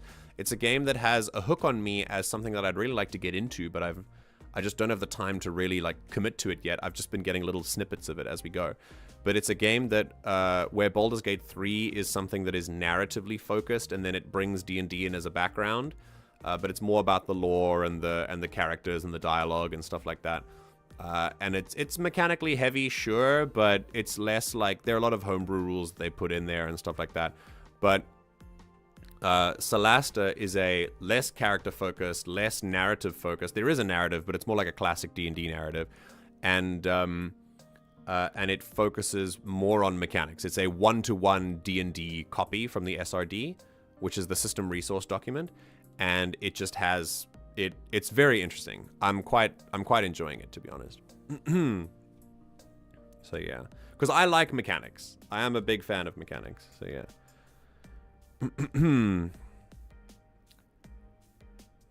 Oh, I should be sleeping, but I cannot because I am character design brained, and this is only making it worse. Who are you designing? What character are you designing? I think that the rules of improv are helpful. Yes and or no but. Yes. As the 2 main rules of improv, yes and or no but. Yes and being that you confirm what someone has said and you add on to it, or if you're going to stop them, you give them a way to continue in a different direction and not just stop them entirely. So when I say no, I try my best to not say no. I give them an alternative. So if someone says, can I shoot this barrel to make it explode? I go, that's not an explosive barrel, but it is this kind of barrel, and you can do this with it to make it do this. And then they decide, oh shit, that sounds cool, I'll do that. And we kind of do that together. I think there is a fear of GMs to give their players ideas. I think it's fine. Remember, we're all telling a story together. So if I see something, I'm not adversarial in any stretch of the imagination. So if I see something that I think a player can do, we all have trust at the table where I can go, hey, there is this if you want to try and use that. And that can give them an idea to actually do it. Now, that doesn't mean I'm playing against myself. It doesn't mean I'm backseat gaming. I do give them a chance to... I obviously give them their own ideas and things, but I think there is this... We can use this line of conversation to move into another one, and that is that there is this feeling of GM versus players, which is obviously one of the main reasons for game stagnation, in my opinion. It's one of the main reasons for, I think, conflicts at the table. This idea that I'm against you and I need to... Yeah, we're all here together. The reason I keep things from you is to make the narrative more authentic and to make secrets more rewarding when they are revealed, to make you feel like you've earned something. But that's where it stops for me. I feel really cool when I get to actually be on their side and be like, hey, you know, this guy's doing this right now. Like, you could definitely exploit that if you wanted to. So yeah. I personally find an adversarial approach to GMing is incredibly toxic, but if it works for you, then that's great. I'm glad it works. That's totally fine. If your players are totally okay like fighting you and you have this competitive spirit that you are not attached to and it doesn't create any turmoil, then great. It does for me, so I don't use it. Is Solasta cross-platform? It is. It is cross-platform. I believe you can pick it up on the Xbox or the PlayStation. I'm not sure what program specifically has it, but I know that there's a cross-platform there's a cross-platform button for it. So if you have it, you can join me. So many. Also working on race design. Okay, sick. Very cool. Very cool. What are you working on right now? What is your latest design? To answer your question, Discord is still loading. Oh, okay. All right. Well, honestly, I might end it here. But if you do ever get back, I will wait around for you and we can talk Solasta as well. Because I'm still trying to, like, create more characters and things. Not gonna lie, I personally hate the GM versus player vibe. Not my vibe at all. Yeah, not my vibe either. I hate it as well. I could actually play a game with you. We could. If you have Solasta, we could. Do you want? Did you have it? Do you want to buy it? Do you want to use the fund? We could play it, but you have to be very mechanics heavy. It's not like a. It's not a narrative game. Like it's so cursed in every other graphical sense. Design-wise, the game is designed very well, but in terms of graphical design, it falls short a lot. I'm trying to make some guys based on tieflings, but are not tieflings. May I recommend to you my creation that you might draw something from? The Ale-er. To me, in my book world, the Ale-er are kind of like tieflings mixed with elves, where they're an underground dwelling race. Tieflings mixed with drow, essentially. Where they can be different colors, but essentially they were driven there by a magical nuke. So they live in a fallout world, and they went underground to escape the fallout. So the surface of their world is, like, screwed, but underground they can live in these big sprawling societies. They develop different colors based on where they live underground, and, like, what fungi grow there. And they basically look like, they have antlers like deer. Instead of tiefling horns, they have antlers, but they look like a little bit like elves as well. I have pictures that can, I have pictures that I can send you as well that give you, like, inspiration for what the Ale-er look like for me. I could jump on with my phone after stream. I think it's free, but I'll check. Okay, okay. I don't think Solasta is free, my dear. I think it was on sale, but do you have, like, a game pass where you can get it for free? Because that's sick. This is why I like those scene editing mechanics. In at least one of the games I run, a player could make that barrel explosive. It would just cost them one of their hero points. Oh, see, that's cool. I like that a lot. I would love a mechanic like that. Hero points are a limited resource of the use it or lose it variety. I like that, yeah. I would be totally okay with having something like that. I have learned, if there's one thing in my life as a GM in my career, I've been GMing for about 8 years now, I have learned to be less precious with my creations. And that's why I'm talking about this with such depth, because I know what it's like to be on the other side. I have learned to be less precious. I've learned to allow people to change what I've made. I thought that if I made something that it should have been sacred, and that if it was changed, it meant that people didn't like what I'd made. But in reality, they like it so much that they want to add their own something to it, and that's even greater of a compliment that I could ever hope for.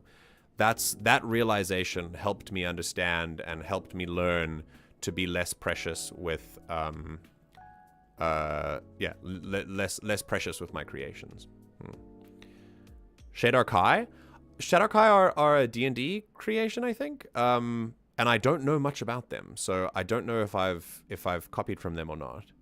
Oh, we have antler guys too, different from the Not-Tieflings. Oh, okay, sick. Very cool. I do like characters with antlers. I feel like, I feel like it can work really well. Oh, it's on Game Pass. Sick. We use plot points in my game. That's awesome. I really like that mechanic.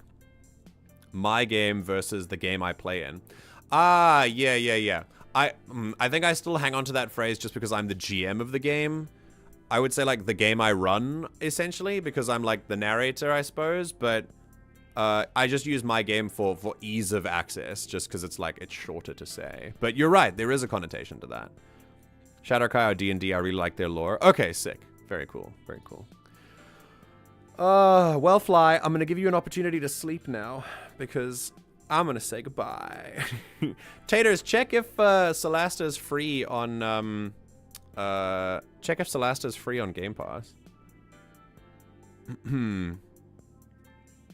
Yes, show me your antler guy, please. I will show you my guy. I'm going to go into our DMs.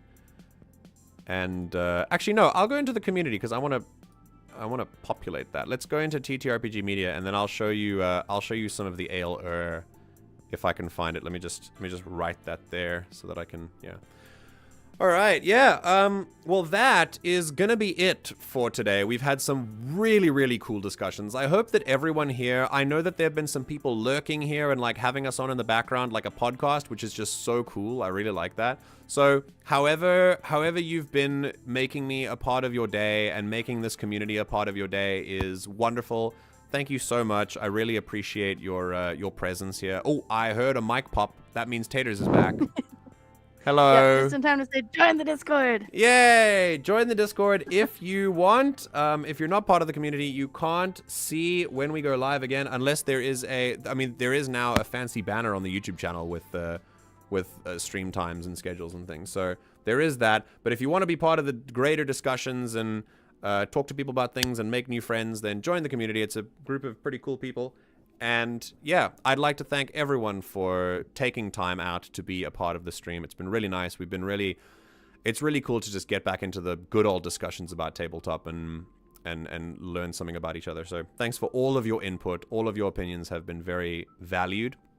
And thank you, Taters, for giving some live vocal replies to what we've been doing as well. It's been super cool to have you in voice chat again. Okay, I'm gonna. It was nice. D&D got canceled, and I got to be here playing D&D conversation time. What time is it for you right now? It should be 10. It's God, you got time. Okay, great. So loads of time. All the time. I'm gonna go but not go. I'll end the stream and then I'll Yeah. come back and we can look at Solasta because that sounds Sick. like fun. Okay. All right. So bye. Bye. All right. For the rest of you, once again, as always, it's been a really, really nice time to spend time with you today. If you would like to join us for the next stream, we'll be playing more Mass Effect. That'll be in about 9 hours from now. And I would like all of you to know that you are all very special in your own way. And if you're playing a tabletop role-playing game, I hope that you've managed to draw some kind of inspiration from our discussions that we've had. If there are more opinions that you have that you'd like to share, take it to the comments. You know how comments work on YouTube, and obviously it makes the algorithm push out these videos more, so that would be a good help. Make sure you do all those interactions and things. And I guess in 9 hours, we'll see each other again for more Mass Effect. So, with that, I hope that you are kinder to yourself than you're currently being today, that no matter what time of day it is for you, I hope that it's a good one, and that you drink enough water and stay hydrated. And I will see you in the next stream when we do it all over again. Take care!